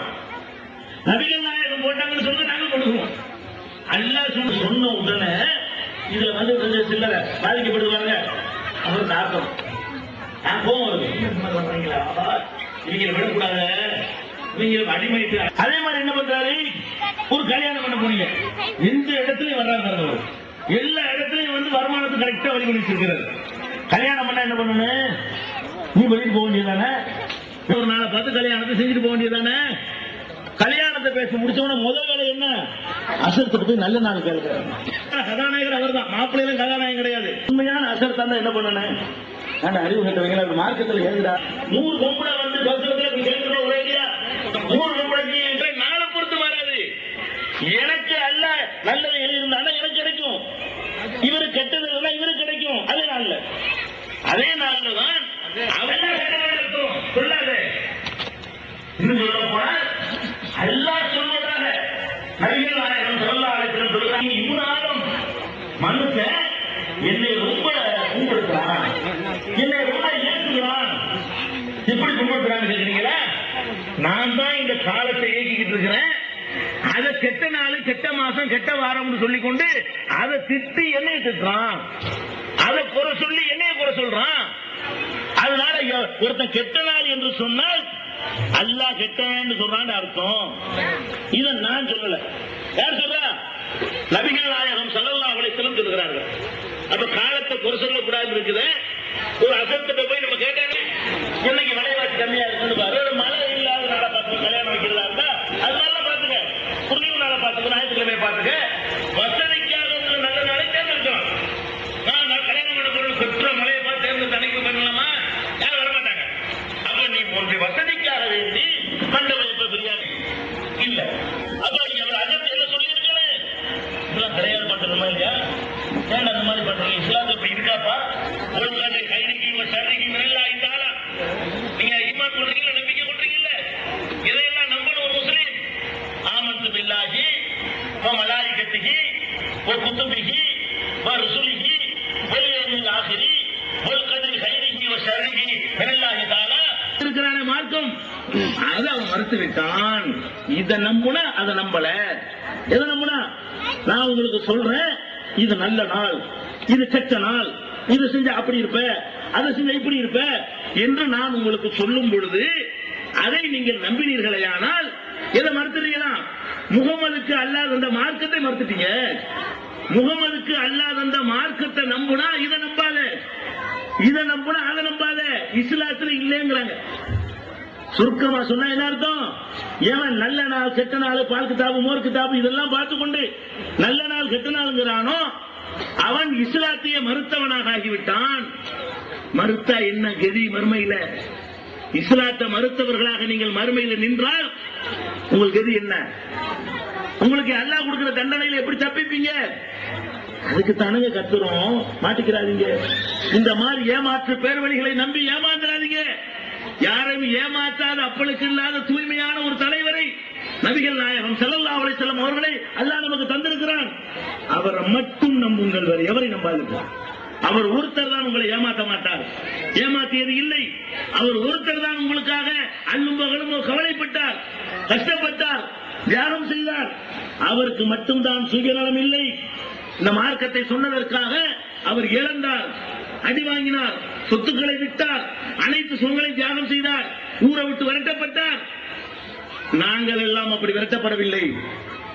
நாங்கள் எல்லாம் இன்றைக்கு இருக்கிற எந்த மார்க்க அறிஞரும் மார்க்கத்தை சொன்னதுக்காக நல்லா சாப்பிடுகிறார்களே தவிர மார்க்கத்தை சொன்னதுக்காக நாடு கடத்தப்படவில்லை. அந்த நம்பகமான நபிகள் நாயகம் ஸல்லல்லாஹு அலைஹி வஸல்லத்தை மட்டும் நீங்கள் நம்புங்கள். எந்த மகானும் பெரியார்னு சொல்லிக்கொண்டு நல்ல நாள் கெட்ட நாள் பார்ப்பதை நீங்கள் கைவிட வேண்டும். என்ன நடக்கிறது இன்னைக்கு? அஜர்கிட்ட போய் ஒரு பக்கம் நல்ல நாள் பார்த்தா இவங்களாவே சிலர் உண்டாக்கி வச்சுக்கிறது. என்னது? இந்து சகோதரர்கள் அவங்க என்ன செய்வாங்க? ஆடி மாசம் பீட மாசம். ஆடி மாசத்துல எந்த ஒரு நல்ல காரியம் செய்ய மாட்டாங்க. அவங்க மதத்தில் இருக்கவங்க செஞ்சு போறாங்க. அந்த அவங்க மதத்துல எப்படி இருக்காது அவங்க கடைபிடிப்பாங்க. இதுக்கு போட்டியா இவன் அவன் ஆடிங்கிறான்ல, நம்ம சபர் மாசம் அவர் ஆடிங்கிறாருல, இவர் என்ன பண்ணுவாரு? சபர் மாசம் ஒரு மாசத்தை வைத்துக் கொண்டு அந்த மாசத்துல ஒண்ணுமே பண்ணக்கூடாது. ஏங்க பண்ணக்கூடாது? அந்த மாசத்துல ரசூலுல்லாஹ் உடம்பு சரியில்லாம போயிட்டான். அப்படியா? ரபீல் அவல் மூத்தா போயிட்டாங்க, அதோட மோசம் உள்ளது. அதனால ரொம்ப பீட. அட உடம்பு சரியில்லாம போனதுக்காக வேண்டி நீ அந்த மாசம் பீட என்று சொன்னா, அப்ப மூத்தா போனதுக்காக வேண்டி அடுத்த மாசம்ல பீடையா இருக்காலே கல்யாணம் பண்றீங்க? உடம்பு சரியில்லாம போறது பெரிய பீடையா? ஆளே போயிடுறது பெரிய பீடையா? எனக்கு காய்ச்சல் வந்தா பெரிய பீடையா? நான் மண்டைய போட்டா பெரிய பீடையா? இது பெரிய பீடை. அப்ப இது என்னங்க? இது அறிவாளி செய்யற வேலையா? 365 நாளை கொண்டு வா. ஒவ்வொரு நாள்ல ஏதாவது நபிமார்கள் மூத்தா போயிருப்பாங்க, ஒண்ணும் பண்ணாத. 360 நாளை கொண்டு வந்தீங்கன்னா ஜனவரி 1ஆம் தேதி எடுத்துப்பாரு, ஏதாச்சும் ஒரு நபி நோய்வாய்ப்பட்டிருப்பாரு. ஜனவரி 2 ஏதாவது ஒரு மகான் நோய்வாய்ப்பட்டிருப்பாரு. ஜனவரி 3 அப்படி டிசம்பர் வரைக்கும் 365 நாளைக்கு நான் பட்டியல் தரேன் யாராச்சும் நோய்வாய்ப்பட்டதுக்கு. அப்ப நம்ம கல்யாணம் பண்ணக்கூடாது. எல்லாம் கெட்ட நாள் தானே, யாரும் பண்ணக்கூடாது. எந்த நாளா இருந்தா கெட்ட நாள் தான். என்னங்கடா ஊராத ரசூலுல்லாஹ்வுக்கு நோய் வந்தா சஹாபாக்கள் திரும்ப வந்துச்சா? ரசூல் ஸல்லல்லாஹு அலைஹி வஸல்லம் ஆதப்படி வச்சுக்கிடுவோம். சஃபர் மாசத்துல நோய்வாய்ப்பட்டாங்க. அதனால என்ன, இப்ப அவங்களுக்கு அந்த மாசத்துல நோய் வரணும்னு அல்லாஹ் எழுதியிருந்தான், அது வந்துருச்சு. ரசூலுல்லாஹ்வுக்கு நோய் வந்ததுன்னா அப்படி சஹாபாக்கள் வந்துச்சா? எல்லாரும் நோய் அப்படி படுத்துட்டாங்களா? எல்லாரும் மண்டை போட்டாங்களா? அதுல வழங்குது. ரசூலுல்லாஹ்வுக்கு மட்டும் வந்ததுல என்ன வழங்குது? அது அவங்க விதி. அவங்களுக்கு வரும்போது அவங்களுக்கு வரும் வழங்கிடுவையா? இதுல இருந்து மாசத்தை பீடு எப்படி சொல்லுவேன்? இன்னும் சொல்ல போனால் முஹர்ரம் மாசம் இருக்குங்க, 10வது நாள். முஹர்ரம் மாசம் 10 உங்களுக்கு தெரியுமா? ஆஷூரான்னு சொல்லுவாங்களே, ஒன்னும் செய்வர் கொலக்கட்டெல்லாம் செய்வீங்களே, அதனால தெரியும். அந்த முஹர்ரம் மாசத்துல 10வது நாள் அன்னைக்கு நோன்பு வைக்கிறதுக்கெல்லாம் நபிகள் நாயகம் சொல்றாங்க. ஏன் நோன்பு வைக்க சொன்னாங்க? அந்த முஹர்ரம் மாசம் 10வது நாள் அன்னைக்கு தான் மூசா நபியை விரட்டி கொண்டு ஃபிரௌன் வர்றான். மூசா நபியை காப்பாற்றுவதற்காக அல்லாஹ் என்ன செய்யறான்? கடலை 2ஆக பிளந்து மூசா நபியையும் அவங்களை சேர்ந்த சகோதரர்களையும் வெளியேற்றி இந்த ஃபிரௌன் கூட்டத்தார உள்ளுக்குள்ள வச்சு ஒரே அமைக்கிட்டான். மூசா நபியை அல்லாஹ் காப்பாற்றியதற்காக நன்றி தெரிவிப்பதற்கு தான் அந்த நோன்பு. முஹர்ரம் மாசத்துல 10வது நாள் வைக்கிறோம்ல, 9, 10 வைக்க சொல்லுறான் ஒரு நாள் சேர்த்து. அப்ப இந்த 9, 10 நோன்பு வைப்பது எதற்கு என்று கேட்டால், மூசா நபியை அல்லாஹ் காப்பாற்றியதற்கு நன்றி தெரிவிக்க. நல்ல காரியம் நடந்திருக்கிறது. முஹர்ரம் மாசம் 10 என்ன நடந்திருக்குது? ஒரு நபி காப்பாற்றப்பட்டிருக்கிறார். சரி, அதே முஹர்ரம் மாசம் 10 ஒரு 70 வருஷம் ஓடுகிறது. ரசூலுல்லாஹ்வுடைய பேரப்பிள்ளை ஹுசைன் அதே முஹர்ரம் 10 கொல்லப்படுறார். ஒரே நாள் தான், ஒரே முஹர்ரம் 10 தான். ஒரு முஹர்ரம் 10 மூசா நபி ஜெயிக்கிறாங்க, இன்னொரு முஹர்ரம் 10 ரசூலுல்லாஹ்வுடைய பேரர் கொல்லப்படுறார். நாலு ஒண்ணுமில்ல வழங்கி போச்சா? அந்த நாள்ல தானே ஒரு நபி ஃபிரௌன் அழிக்கப்பட்ட போறான் கெட்டவன், இங்க நல்லவர் அளிக்கப்படுறார். யசீது ஜெயிக்கிறார். எதுல? ஒரு முகர்ரம்ல. இன்னொரு முகர்ரம்ல மூசா நபி ஜெயிக்கிறார். அப்போ ஒண்ணுல நல்லவர் ஜெயிக்கிறாரு, ஒண்ணுல கெட்டவர் ஜெயிக்கிறார். இதுல என்ன விஷயம் இருக்குப்ப? நாளை கொண்டு இல்ல, இவர் போகணும்னு எழுதுனால இவர் போயிட்டாரு, அவர் ஜெயிக்கணும் அவர் ஜெயிச்சிட்டாரு. அதான இஸ்லாம். அப்ப நீங்க என்ன பண்றீங்க? மாசத்தை கெட்டதுங்கிறீங்க, நாளை கெட்டதுங்கிறீங்க. அதாவது பழமொழியை சொல்லுவாங்க. நம்ம சமுதாயத்தில் ஒரு நுழைஞ்சு இருக்காது. என்ன சொல்லுவாங்க? ஒண்ணும் கிடைச்சாலும் புதன் கிடைக்காது. ஏன் வாரத்துக்கு ஒண்ணு வருது, புதன்கிழமை கிடைக்காது. ஒண்ணு வேண்டாம் கிடைச்சிருமா? அது நீ கிடைக்காது, ஏறிக்கிட்டு போகுது, மேல போகுது. ஒண்ணுன்னா தங்கம். ஒண்ணும் கிடைச்சாலும் எது கிடைக்காதான்? புதன் கிடைக்காது. அப்ப 52 புதன் இருக்குது வருஷத்துக்கு. பொண்ணு கிடைச்சாலும் புதன் கிடைக்காது. செவ்வாய் வருவாய் வார்த்தை வச்சுக்கிட்டு செவ்வாய் வருவாய். அப்ப செவ்வாய்க்கிழமை ஒண்ணு பண்ணாதியா, வேணும்னு பண்ணி காட்டணும். சரியான மூமினாக இருந்தால் எந்த செவ்வாய் கெட்டது என்று சொல்கிறானோ அன்னைக்கு உன் பிள்ளைக்கு கல்யாணம் வை. ஒண்ணு ஆவார். அவனுக்கு ஏற்பட்டது அல்லாஹ் ஏற்படுத்தின விதிதான் நடக்குமே தவிர அப்படி ஜெயிச்சு காட்ட வேண்டும், உடைச்சு காட்ட வேண்டும். என்னை அது வளர்ப்புற தேய்பிற வளர்ப்புல வச்சிடாதே, வளர்ப்பு வைக்கணுமோ தேய்பிற வச்சிடாதே. ஏன் வச்சா என்ன? தேஞ்சுக்கிட்டு போயிடும். அப்படின்னா என்ன அர்த்தம்? அவ பிற 15ல இருந்து உள்ள 15 நாளைக்கு தேஞ்சுக்கிட்டே தான் போகுதா? இந்த வளர்த்தூர்ல உள்ள ஒரு கடையில போய் கேளுங்க, முதல் 15 நல்ல லாபம், 2வது 15 எல்லாம் போச்சுன்னு சொல்லுவானா? ஆனா முதல் 15ல சம்பாதிச்ச மாதிரி 2வது 15 சம்பாதிச்சு தான் இருக்கிறான். அழிஞ்சா போயிட்டான். அப்ப அது என்ன தேயுது? ஒண்ணு பெற முதல்ல பெற தேயுதா இல்ல பெற தேயுமான்னு கேட்டேன். அது அதே சைஸுக்கு தான் இருந்துகிட்டு இருக்கிறது. இவங்க என்ன நினைச்சிட்டாங்க? நெசமா பெற தேயுது நினைச்சுக்கிட்டாங்க. பெற அதே உருண்டையா தான் இருக்குது. சூரியனுடைய ஒளி அந்த படுற டைரக்ஷன் மாறுறதுனால நமக்கு ஒரு கீத்து மாதிரி தெரியுதே தவிர அதே உருண்டையா தான் அமாவாசைக்கு இருக்கிறது. பௌர்ணமிக்கு அதேதான். பிற ஒண்ணு அன்னைக்கு அதே உருண்டைதான். அது குறைவதும் இல்லை, தேய்வதும் இல்லை. சூரியனுடைய ஒளி அதில் பட்டு பிரதிபலிக்கிறது பூமியுடைய டைரக்ஷன்ல இருந்து பார்க்கும் பொழுது அப்போ ஓரத்தில் பட்டு நமக்கு தெரிக்கும் பொழுது ஒரு கீத்து மாதிரி தெரிகிறது. பிற ஒண்ணு தேய்கிறது இல்ல, பிற ஒண்ணு வளர்றது இல்ல, அதே சைஸ்ல இருந்துகிட்டே இருக்கிறது. இவன் என்ன செய்யறான்? தேய்பிறை செய்யாத, செவ்வாயில செய்யாத, சனிக்கிழமை செய்யாத, சபர்ல செய்யாத, அந்த நாள்ல செய்யாத, இந்த நாள்ல செய்யாத. இதெல்லாம் என்னது? இஸ்லாமா? இதெல்லாம் எங்கிருந்து நீங்கள் கற்றீர்கள்? ஒழுங்கான இஸ்லாத்தை கடைபிடிச்சிருந்தா கூட்டம் கூட்டமா மக்கள் இங்க வந்திருப்பார்கள். பிற சமுதாய மக்கள் பார்க்கிறான். என்ன பார்க்கிறான்? நல்ல மார்க்கம் கிடைக்காதா? அலைகிறான். நல்ல மார்க்கம் ஒண்ணு கிடைக்காதான்னு சொல்லி கோடி கோடியா சம்பாரிச்சவெல்லாம் இமயமலையை தேடி போறான் சாமியார. அங்கிட்டாவது நிம்மதி கிடைக்காதா? ஒரு நடிகன் கோடி கோடியா சம்பாரிச்சான். அவன் இங்கிட்டு போய் பார்க்கறான், அங்கிட்டு போய் பார்க்கறான், சங்கராச்சாரிய பார்க்கறான், அவரை பார்க்க ஒண்ணு நிம்மதி கிடைக்க மாட்டேங்குது. அப்புறம் ஒரு மாதிரியா சட்டையை மாட்டிக்கிட்டு காடை சுடியன்னு போறான். இன்னொருத்தன் என்ன செய்யறான்? நல்ல நிம்மதி கிடைக்காத, நல்ல வழி கிடைக்காதான்னு சொல்லிட்டு 40 நாள் விரதம்ங்கிறான். கொண்டாட்டியோட சேர மாட்டேங்கிறான். ஒரு மாதிரியா கருப்பு சட்டையை பச்சை போட்டுக்கிறான். அவன் மாட்டுக்கு போறான். குற்ற பணியில நடந்தே போறாங்க. எதுக்கு போறான்? எல்லாருமே மன அமைதி தேடி அலைகிறான். அலைகிறவனுக்கு இந்த மார்க்கம் அவன் கண்ணில் படவே மாட்டேங்குது. ஏன் பட மாட்டேங்குது? அதை விட மோசமா ஆக்கி வச்சுக்கிறீங்க. நீங்க எப்படி படுங்கிற? இந்த மார்க்கத்தை சரியான முறையில் நீங்கள் கடைபிடிச்சு இருந்தா இங்க வாழ்ற கண்ணு முன்னாடி ஒரு சமுதாயம் நிம்மதியா இருக்குது, அறிவுபூர்வமா இருக்கிறது, மூட நம்பிக்கை இல்லாம இருக்கிறது, ஏமாற்றப்படாமல் இருக்கிறது, அழகான சமுதாயமா இருக்குன்னு உங்களை பார்த்து இருந்தா வேற எங்கேயாவது போய் தேடுவானா? அப்ப அல்லாவும் அல்லாவுடைய ரசூலும் சொல்லி தந்த அந்த வழிமுறைகளை நீங்கள் மறந்த காரணத்தினால், புறக்கணித்த காரணத்தினால் மற்றவர்கள் கூட இந்த மார்க்கத்தை விரும்ப மாட்டேங்கிறாங்க, ஈர்க்க மாட்டேங்க, மெசேஜ் போய் சேரல. இப்படி ஒரு காட்சியை ஒரு பக்கம் பார்க்கிறோம். இன்னொன்னு என்ன? ஒரு ரபியுல் அவ்வல் மாசம் வந்துருது. வந்தா மௌலுது. ரபியுல் அவ்வல் என்ன செய்யுது? மௌலுது.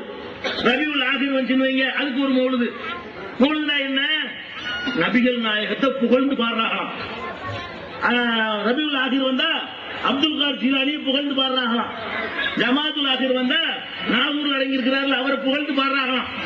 அரபில கொஞ்சம் பாட்டு எழுதி வச்சுக்கிட்டு வீடு விட ஓதுறது. நம்ம என்ன நினைக்கிறோம்? அரபில ஓதுனா நம்ம அரபில 2 அரபி ஹஜ்ஜிக்கு போனாங்க. நம்ம சமுதாயத்து தாய்மார்கள் ஹஜ்ஜிக்கு போயிருக்கிறாங்க. போனா அரபி 2 அரபிகள் சண்டை போடுறாங்க. அவன் எப்படி அரபில சண்டை போடுவான்? அரபி எப்படி சண்டை போடுவான்? அரபில போடுவான். ஆமீன் அவன் தொலைச்சு விடுவாங்களா ஒண்ணு விட பல்ல விடப்பாங்களா அரபில என்ன செய்யறாங்க அஜிக் போனவங்க வாசிக்கிறாங்க அமீன் அமீன் இப்படி இருக்கிறீங்க நீங்க. அரபில குர்ஆனுக்கு தான் அதுக்கு மரியாதைக்குரிய தவிர அரபில திட்டுமா, அரபில கிறுக்க இருக்கிறான், அரபில குமுதவங்க கணக்கு மாதிரி பத்திரிகை இருக்கிறது, அரபில அடல் சூழல் புக்கு இருக்கிறது, அரபில கெட்ட வார்த்தை இருக்கிறது, அரபில சனியன் இருக்கிறது. அப்ப அரபில இருக்கிற மார்க்கமா? அல்லாஹ்க்கு வந்ததனால் வேதமா இருக்கனால குர்ஆன் மார்க்கம். அரபில இருக்கனாலயா? நீங்க தமிழ்ல பாக்குற அவ்வளவு குப்பையும் அரபில இருக்கிறது. அரபு நாட்டுக்கு போனவன்ட்ட கேளுங்க, அரபு நாட்டுக்கு போனவன்ட்ட கேளுங்க, நீங்க தமிழ்ல பாக்குறதுல குப்பை, இந்த கூலம் குப்பை எல்லாம் அரபிலையும் விட்டு இருக்கிறாங்க. அப்ப அரபில இருந்தா மார்க்கமா, புனிதமா? அரபில இருந்தா பறக்கத்தா? நீங்க என்ன நினைக்கிறீங்க? மௌலிது ஓதுறான், அரபில ஓதுறான், என்னன்னு அர்த்தம் தெரியாது. உங்களுக்கு அர்த்தம் தெரியுமா? ரசூலுல்லாஹ் புகழ்றோம், என்ன புகழ்றான்? புகழ்றவனுக்கு அர்த்தம் தெரியாது, உனக்கு அர்த்தம் தெரியாது. அவன் என்ன பண்றான்? அந்த புதுசா வந்த சினிமா பார்த்துட்டு வந்து ஓதும்போது அஜத்தை சொல்லுவாரு. என்ன சொல்லுவாரு? ஏண்டா அந்த மதரசா காரங்க எப்படி ஓதுறாங்க, ஏதாவது போய் சினிமா சினிமா பார்த்துட்டு நல்ல டிவி போட வேண்டியது அஜத்தை சொல்லுவாரு. ஒரு மதரசாவில் ஓதும் போது இன்னொரு மதரசா காரங்க நல்லா பாட்டு படிப்பாங்க, அவங்க மூணுதுல ஜெயிச்சிருவாங்க எங்களை. அப்ப அஜத்தை சொல்லி தருவாரு. ஏண்டா சினிமா பாக்குறாங்க இல்ல, புது மெட்லா இருக்கிறாங்க இல்ல, நீனும் போய் மாயிரம் சுந்தரம் தேட்டர் சினிமா பார்த்துட்டு வந்து போதுனா என்ன பாரு, அது மாதிரி பார்த்துட்டு வர்றோம். அப்ப எதுக்கு இது சொல்றேன்? அஜர்த்துமார்கள் வந்து ராகம் போடுவதற்காக போய் சினிமா பார்த்துட்டு வந்து அப்ப புதுசா வந்த சினிமா மட்டும் அந்த அரபி அடிக்கணும், கூட்டுக்காரன் அப்படி ரசிப்பா. இதுல அல்லாஹ் கொடுத்துருவானா? இதுக்கு அல்லாஹ் கூலி தருவானா? இதெல்லாம் எதுக்கு செய்யறான்? இந்த மௌலூதுகள் எல்லாம் எதற்கு? ரசூலுல்லாஹ் புகழ்றதுக்கா, வணக்கம்ங்கிறதுக்கா? நிச்சயமா கிடையாது. நீங்க வேண்டாம் ஒண்ணு செய்ய, பெரிய விஷயம்லாம் இல்ல, சின்ன சோதனை, சாதாரண ஒரு டெஸ்ட். அஜர்த்துமாரெல்லாம் கூப்பிடுங்க, வீட்டுல உட்காந்து மௌலூது சொல்லுங்க. மௌலூதுலாம் ஓதி முடிச்சவன அசர்த்து வந்தீங்க, மௌலூதுலாம் ஓதுனீங்க, ரசூலுல்லாஹ் புகழ்ந்தீங்க, இதுக்கு அல்லாஹ் உங்களுக்கு பரக்கத்தான கூலிய தரட்டு, சீதைத்தனமா போயிட்டு வாங்க அப்படின்னு சொன்னா போவாரா? மௌலூது வர ஹராம்ன்றுவாரு. இது கொடுத்தா தான் போவாரு. மௌலூது வர வர்றாரு இபாதத்து தானே, ரசூலுல்லாஹ் தானே புகழ்றீங்க, அதுக்கு மறுமையில தான் எதிர்பார்க்கணும். அசத்து வந்தீங்க, புகழ்ந்தீங்க, அல்லாஹ் பெரிய சொர்க்கத்தை உங்களுக்கு தரட்டும், பெரிய அரண்மனையை தரட்டும், சீதைத்தனமா போயிட்டு வாங்க. கை மடக்கம் கொடுக்காம, பிரியாணியும் கொடுக்காம, பதார்த்தங்களும் கொடுக்காம அப்படி அனுப்பிட்டேன்னு வைங்க. ஜும்மாவில் ஏறிக்கிட்டு மௌலூது ஹராம் வேலையை கேட்டா சொல்லுவாரா இல்லையா? எங்களுக்கு வேலை வெட்டி இல்லையா? அப்ப நமக்கு நல்லா தெரிகிறது இது ஒரு வியாபாரம், இது மார்க்கம் இல்லை, இது பிசினஸ். இது மார்க்கமா? இபாதத்தா? இபாதத்துல வந்து பணக்காரனுக்கு ஒரு மாதிரி ஏழைக்கு ஒரு மாதிரி இருக்குமா? எப்படி ஓதப்படுகிறது? 200 ரூபாய் தருவான் என்று சொன்னால் ராத்திரிக்கு ஆரம்பிக்கிற மௌலூது சுபஹ் வரைக்கும் போகிறது. 20 ரூபாய் தரக்கூடிய வீடாக இருந்தால் அரை மணி நேரத்தில் முடிஞ்சு போயிடுது. அதனால அதே மௌலூது 20 ரூபாய்க்கு அரை மணி நேரத்தில் முடிகிறது, 200 ரூபாய்க்கு சுபஹ் வரைக்கும் நீளுகிறது. என்ன காரணம்? அப்ப கொடுக்கிற தச்சனைக்கு தகுந்தவாறு நீட்டி முளைக்கு வியாபாரம் பண்ணி கொண்டிருக்கிறார்கள். இது வந்து நீங்க இபாதத்து என்று ஏமாந்தால் இது எப்படி மார்க்கமாகும்? நபிகள் நாயகம் ஸல்லல்லாஹு அலைஹி வஸல்லம் வாழுகிற காலத்துல சஹாபாக்கள் இப்படி சொன்னாங்களா? சஹாபாக்களே, நீங்கள் என்னை பற்றி புகழ்ந்து பாடுங்கள், வீட்டில் உட்கார்ந்து ஓதுங்கள், ஓத தெரிஞ்ச சஹாபாக்களை அழைத்துக் கொண்டு போய் சோத்த கொடுங்கள், கைமடங்கு கொடுங்கள் சொன்னார்களா? இப்ப ரசூலுல்லாஹ் மௌலூது ஓதுறது மார்க்கத்துல உள்ளதா இருந்தா அல்லாஹ்வுடைய ரசூல் அதை சொல்லிட்டு போயிருப்பாங்களா இல்லையா? சொல்லலையே. இந்த மௌலூது எப்ப வந்துச்சு உங்களுக்கு தெரியுமா? இந்த முஹீதி மௌலூது, இந்த ஷாஹுல் ஹமீது மௌலூது, இந்த ஏர்வாடி இப்ராஹிம் சாஹிப் மௌலூது, அது மாதிரி நாகூர் ஷாஹுல் ஹமீது மௌலூது, அஜ்மீர் மௌலூது, ஹசன் ஹுசைன் மௌலூது, பர்சஞ்சி மௌலூது, இதெல்லாம் எப்ப வருது? 300 வருஷத்துக்கு முந்திதான் வருது. தமிழ்நாட்டில் மௌலூது ஓதினா 1000 வருஷமா இங்க கிடையாதுங்க. நபிகள் நாயகம் ஸல்லல்லாஹு அலைஹி வஸல்லம் இந்த மார்க்கத்தை நமக்கு தந்து 1400 வருஷம் ஓடி போய் விட்டது, தாண்டி விட்டது. இந்த மௌலூது எப்ப வந்தது? 300 ஆண்டுகளுக்கு முன்னாடி வருது. அப்ப 1100 வருஷமா இல்ல. நபிகள் நாயகம் ஸல்லல்லாஹு அலைஹி வஸல்லம் மௌத்தாகி முதல் நூற்றாண்டு முஸ்லிம்கள் மௌலூது ஓதியதில்லை, 2வது நூற்றாண்டு முஸ்லிம்கள் மௌலூது ஓதியதில்லை, 3வது நூற்றாண்டு முஸ்லிம்கள் மௌலூது ஓதியதில்லை, 4வது 5வது 6வது 7வது 8வது 9வது 10வது 11வது நூற்றாண்டு முஸ்லிம்கள் மௌலூது ஓதியது இல்லை. அவங்க நரகத்துக்கு போயிருவாங்களா? அப்ப சஹாபாக்கள் ஓதலையே, தாபியீன்கள் ஓதலையே, இமாம்கள் ஓதலையே. அவர்கள் எல்லாம் 11 நூற்றாண்டுகளாக இந்த மௌலிது சமுதாயத்தில் இல்லை. 300 வருஷத்துக்கு முன்னாடி காயல்பட்டினத்தை சேர்ந்த சில பேர் இதை உண்டாக்குகிறார்கள், வருமானத்துக்கு உண்டாக்குகிறார்கள். அதுல என்ன விஷம் இருக்கிறது, பயங்கரமான தப்பு தப்பா இருக்கிறது. அது வாங்குறவங்களுக்கு எந்த அளவுக்கு இருக்குன்னு கேட்டா, மௌலிதுல நச்சிக்கிறது. ஒன்னு உதாரணம் சொல்றேன். ஒரு மௌலிதுல படிக்கிறான், யா சாஹிபன் நாகூரி குல்லி நாசிரி கிஸ்ஸமை வல்ல அல்லாஹ் ஹுஸ்னில் பாசிரி ஒபி தூலி உமரின் லாபி உமரின் காசிரி யா மஜ்மால் கைராத்தி அப்துல் காதிரி. இதுக்கு என்ன அர்த்தம்? யா சாஹிபன் நாகூரி, நாகூராரே அங்க கூப்பிடுறான், அல்லாஹ் கூப்பிட வேண்டியவன். யா சாஹிபன் நாகூரி, நாகூராரே குல்லி நாசிரி, நீங்க தான் எனக்கு உதவி செய்ய வேண்டும். எதுக்கு உதவி செய்ய வேண்டும்? கிஸ்ஸமை, காது ஒழுங்கா கேட்கிறதுக்கும், உறுப்புகள் எல்லாம் சீராக இயங்குவதற்கும், ஹுஸ்னில் பாசிரி, கண்ணு ஒழுங்கா தெரிவதற்கும், ஒபி தூளி உமரின், நீண்ட நாள் வாழ்வதற்கும், லாபி உமரின் காசிரி, கொஞ்ச நாள் வாழ்வதற்கு இல்ல ரொம்ப நாள் வாழ்வதற்கும் நீங்க தான் உதவணும். இதெல்லாம் அவருக்கு இருந்துச்சா? நாகூர்ல அடங்கி இருக்கிறவருக்கு கண் டாக்டர் அவரு கண் பார்வை கொடுத்திருந்தாரா? அல்ல காதல் நிபுணரா? காதுக்கு ட்ரீட்மெண்ட் பண்ணிட்டு இருந்தாரா? உறுப்புகளை எல்லாம் கரெக்ட் பண்ணி விட்டு இருந்தாரா? பள்ளி நீளம் சரி பண்ணிடுவாரா? 6 வரல இருந்து வெட்டி 5 வரல ஆக்குவாரா? அட என்ன என்ன நினைச்சிட்டு இருக்கீங்க நீங்க? அவர் யாரு? அவருக்கு ஒரு பொண்டாட்டி கிடையாது. இவர் உலகத்துக்கு பிள்ளை கொடுப்பாராம். நாகூர்ல அடங்கி இருக்கிறாரு. அவர் கல்யாணம் பண்ணாரா? கல்யாணம் பண்ணாராங்க? இல்ல. கல்யாணம் பண்ணாட்டி அவர் என்ன? 2 தான். ஒண்ணு நபியுடைய சுன்னத்தை புறக்கணித்தவர், அல்லது அந்த மாதிரி மேற்றவருக்கு இல்ல. என்ன அர்த்தம்? அதாவது கல்யாணம் பண்ணணுங்கிற அந்த உணர்வோ அந்த தன்மையோ அவர்கிட்ட இல்லை. இல்லாம ஒருத்த கல்யாணம் பண்ணாட்டி குற்றம் இல்லை. அந்த தன்மை இருந்தால் கல்யாணம் பண்ணணுமா இல்லையா? கடமையா இல்லையா? ஆனோ பெண்ணோ, ஒரு பொம்பளை கூட அந்த உணர்வு இல்லாமல் இருக்கலாம், அவ பண்ணாம இருக்கலாம், தப்பு கிடையாது. ஒரு ஆம்பளைக்கு அந்த உணர்வு நம்ம நாட்டு ஜனாதிபதியே பண்ணல, பிரதமர் கூட முன்னாள் பிரதமர் பண்ணது கிடையாது. அட இல்லையா பேசாம வந்துட்டு போயிடுறாங்க. அப்படி இருந்துட்டு போனால் அது குற்றம் இல்லை. உனக்கு அது தேவை என்று இருந்தால் கல்யாணம் பண்ணுவது மார்க்கத்தில் என்ன கடமை தானுங்க, வலியுறுத்தப்பட்டிருக்காரு இல்லையா? அப்ப நபிகள் நாயகம் ஸல்லல்லாஹு அலைஹி வஸல்லம் கல்யாணம் பண்ணாங்களா இல்லையா? அனைத்து நபிமார்களும் கல்யாணம் பண்ணாங்களா இல்லையா? வஜஅல்னா லஹும் அஸ்வாஜன் வ ذُرِّيَّةً, நபிமார்களுக்கெல்லாம் மனைவி மக்களை நாம் ஏற்படுத்தி இருந்தோம். ரசூலுல்லாஹ்வுக்கு மட்டும் இல்லை, ரசூலுல்லாஹ்வுக்கு முந்தி வந்த அத்தனை நபிமார்களுக்கும் மனைவி மக்களை நம்ம கொடுத்தோம். அல்லாஹ் கல்யாணம் பண்ணுமா இல்லையா? இவர் ஏன் கல்யாணம் பண்ணல? சுன்னத்தை புறக்கணிச்சிருக்காரா? அப்புறம் என்ன அங்க வீட்டு பிள்ளைய தாங்குற?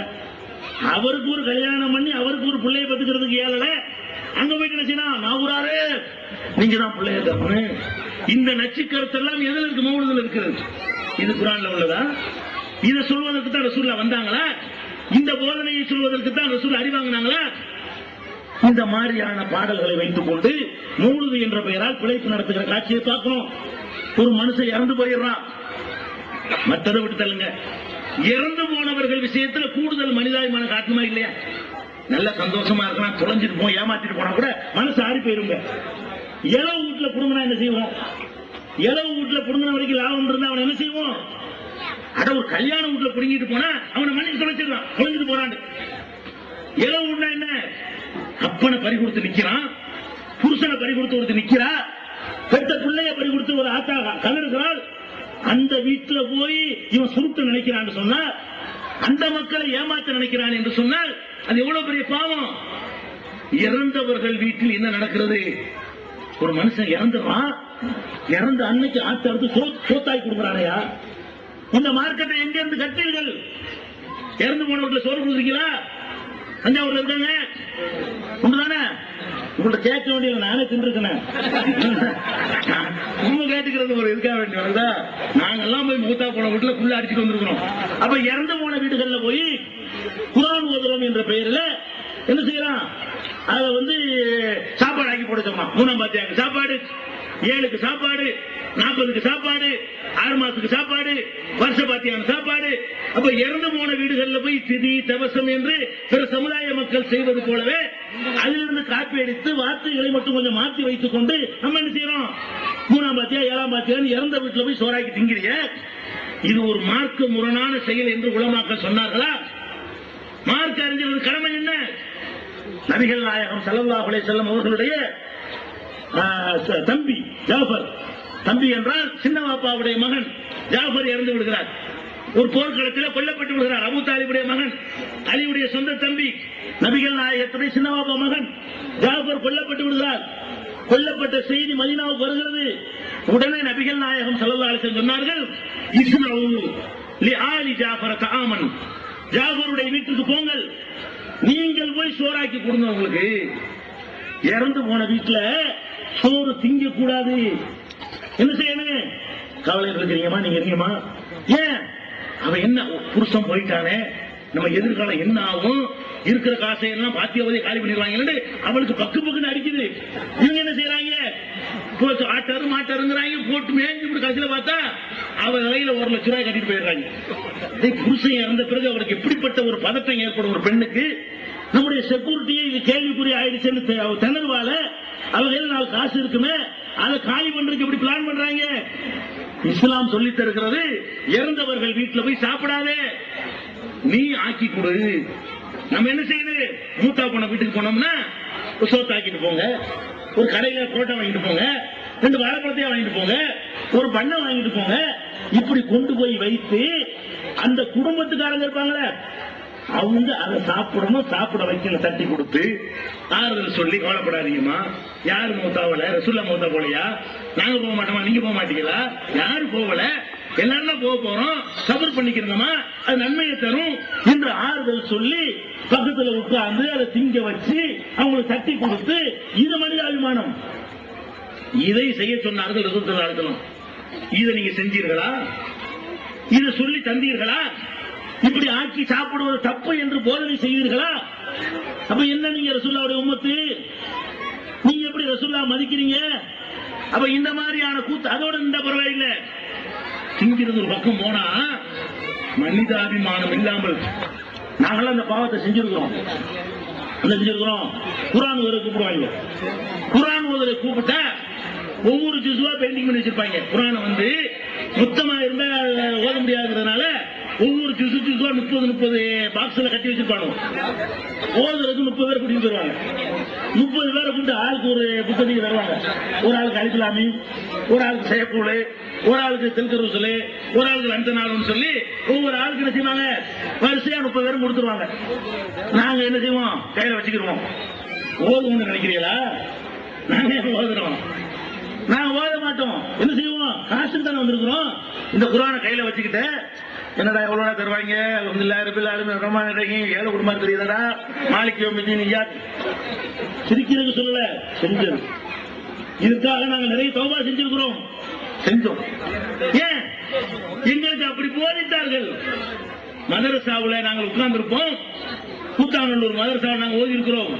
இந்த சங்கரமந்தல இருந்திருக்கிறோம், கிளியனூர்ல இருந்திருக்கிறோம். அப்ப அந்த மதரசாக்கள்ல ஓதக்கூடிய காலகட்டங்கள்ல என்ன வரும்? இறந்து போனாங்கன்னா சங்கு ஊதுவாங்க. கூத்தாநல்லூர் யாராவது உங்களுக்கு தெரியும். இறந்து போயிட்டாங்கன்னு சொல்லுவாங்க, ஊர்ல ஒரு சங்கு ஒண்ணு அடிப்பாங்க. சங்கு அடிச்சவனு என்ன விளங்கிடுவாங்க? யாரோ ஒரு ஆள் போயிட்டாரு அப்படின்னு விளங்கிடுவாங்க. யாருன்னு தெரிஞ்சுக்கிறதுக்காக வேண்டி பள்ளியாசல் ஓடுவாங்க. எல்லாரும் போர்டு எழுதி வச்சிருப்பாங்க. இந்த தெருவை சேர்ந்த பாய்க்கார தெருவை சேர்ந்த இப்ராஹிம் ஷாவுடைய மகன் முகமது முஸ்தபா இன்று காலை 10 மணிக்கு இறைவனை சேர்ந்தால் இன்னால் இல்லாஹி வ இன்னா இலைஹி ராஜிஊன் எழுதி போட்டிருப்பாங்க. இதை பார்த்துட்டு தெரிஞ்சுக்கிறோம். பாடத்துல உட்கார்ந்துருப்போம். நாங்கெல்லாம் மாணவர்கள். பெரிய பெரிய அசத்துமார்கள் முன்னாடி உட்கார்ந்து பாடம் நடத்துவாங்க. சங்கு சத்தம் கேட்கும். சங்கு சத்தம் கேட்டா அல்ஹம்துலில்லாஹ் பாரு அசர்த்து. அசர்த்துங்க மறைக்காம வேட்டம் பாரு. உள்ளுக்குள்ள உள்ள கூட்ட நான் சொல்றேங்க. ஒரு மூமின் இறந்திருக்கிறான். இறந்திருக்கும் பொழுது என்ன சொல்லணும்? இன்னா லில்லாஹி வ இன்னா இலைஹி ராஜிஊன் என்று சொல்ல வேண்டிய நாங்கள் அல்ஹம்துலில்லாஹ் சொல்லுவோம், வேட்டை என்று சொல்லுவோம். அப்படி படித்து விட்டு வந்த காரணத்தினால்தான் எதிர்க்கிறாங்க. விளங்குதா? அப்ப இறந்த வீட்டுல போய் சம்பாதிக்கிறதுக்காக வேண்டி நாங்க அல்ஹம்துலில்லாஹ் சொல்லுவோம். அப்ப எப்படி இந்த குர்ஆனை நாங்க ஓதுவோம்? நான் கேட்கிற கொடுக்கிற காசுக்காக வேண்டி ஒரு காரியத்தை செய்யக்கூடிய இபாதத்தை எல்லாம் ஏத்துக்குவான. நீ ஒழுங்கா ஓதுன்னு வச்சுக்கிடுவோம். நீ ஒழுங்காக குர்ஆனை ஓதிட்டு போ. அல்லாஹ் எப்ப ஏத்துக்குவான்? இன்னமா யத்தகப்பலுல்லாஹு மினல் முத்தகீன். இறை அச்சமுடையவர்களிடம் இருந்துதான் அல்லாஹ் எதையும் ஏற்றுக்கொள்வான். நீ குர்ஆனை ஓதுப்பா. நீ எதுக்கு ஓதுற? நீ ஓதுற எதுக்கு? 10 ரூபாய்க்காக. 20 ரூபாய்க்காக வேண்டி கொடுக்கிற 50 ரூபாய்க்கு ஓதுற இது ஏற்றுக்கோனல்ல. நீ கூலியை வாங்கி கொண்டு குர்ஆனை ஓதினால் அது இபாதத் ஆகுமா? அந்த நன்மை உனக்கு கிடைக்குமா? அவனுக்கு கிடைக்குமா? உனக்கு கிடைக்குமா? செத்து போனவங்க அப்பனுக்கு கிடைக்குமா? என்ன மார்க்கத்தை எப்படி நீங்கள் மாற்றி வைத்திருக்கிறீர்கள்? இறந்து போன ஒருத்தனுக்கு செய்ய வேண்டிய கடமைகளை ஒழுங்காக செய்ய விடாமல் இதை விட என்ன செஞ்சிருக்கேன்? மார்க் அறிஞர்கள் என்ன செய்யணும்? குடும்பத்தார்த்த போய் அல்லாஹ்வுக்கு துஆ செய்யுமா, சபர் பண்ணிக்கமா, உன் புருஷனுக்காக துஆ செய்யுமா, உன் பிள்ளைக்காக துஆ செய்யுமா, உன் அண்ணனுக்காக துஆ செய்யுமா, மறுமையில வெற்றி கொடுக்கட்டுமா, கபர் வேதனை லேசாக்கட்டுமா, நீங்க கேட்ட துஆ இல்ல ஏத்துக்கிறோம், கல்புல இருந்து வரும். நான் கேட்கிற துஆ நாக்குல இருந்தா வரும். ஏன் நீ கொடுக்குற காசுக்காக நான் செய்யறேன், அது எப்படி உள்ளத்துல இருந்து வரும்? உங்க அப்பா சொர்க்கத்துக்கு போன எனக்கு நடந்துட்டு போன எனக்கு என்ன? ஏன் அப்பா சொர்க்கத்துக்கு போன நான் ஆசைப்படுவேன். அப்ப என்ன சொல்லி தந்திருக்க வேண்டும் மார்க்க அறிஞர்கள்? நீங்க கேளுங்கம்மா, நாங்க கேட்கறத விட நீங்க கேட்டா நல்லா கேட்பீங்க. அப்ப இறந்து போனவர்களுக்காக வேண்டி பெற்றோர்களும் பிள்ளைகளும் குடும்பத்தார்களும் அல்லாஹ்விடத்தில் துஆ செய்யுங்கள் என்று சொல்லித்தர வேண்டிய கபூர்ல கொண்டு அடக்கம் செய்யறாங்க. ஒரு ஜனாசாவை நபிகள் நாயகம் ஸல்லல்லாஹு அலைஹி வஸல்லம் அவர்கள் என்ன சொன்னாங்க? சலூலஹு தஸ்பீத், இவருக்காக உறுதிப்பாட்டை அல்லாஹ்விடத்தில் கேளுங்கள். இப்ப அவர் விசாரிக்கப்பட்டுக் கொண்டிருக்கிறார். அப்ப இந்த மாதிரி பிரார்த்தனை செய்ய சொல்லி ரசூலுல்லாஹ் கற்றுத் தர்றார்கள். இவங்க என்ன செய்யறாங்கன்னு கேட்டா, இறந்து போன வீட்டுல முதல் நாள் குர்ஆன் ஓதணும், 2வது நாள் ஓதணும், 3வது நாள் ஓதணும், 30 பேர் போவோம். ஒரு ஆள் அந்த காலத்திலே 10 ரூபாய், இப்ப என்ன ரேட்டோ தெரியல. 100 ரூபாய் கொடுத்தாங்கன்னா 30 பேருக்கு 3000 ரூபாய் ஆச்சு. ஒரு நாளைக்கு 3000 ரூபாய், 30 நாளைக்கு என்ன ஆச்சு? 1 லட்சம் ரூபாய்க்கா?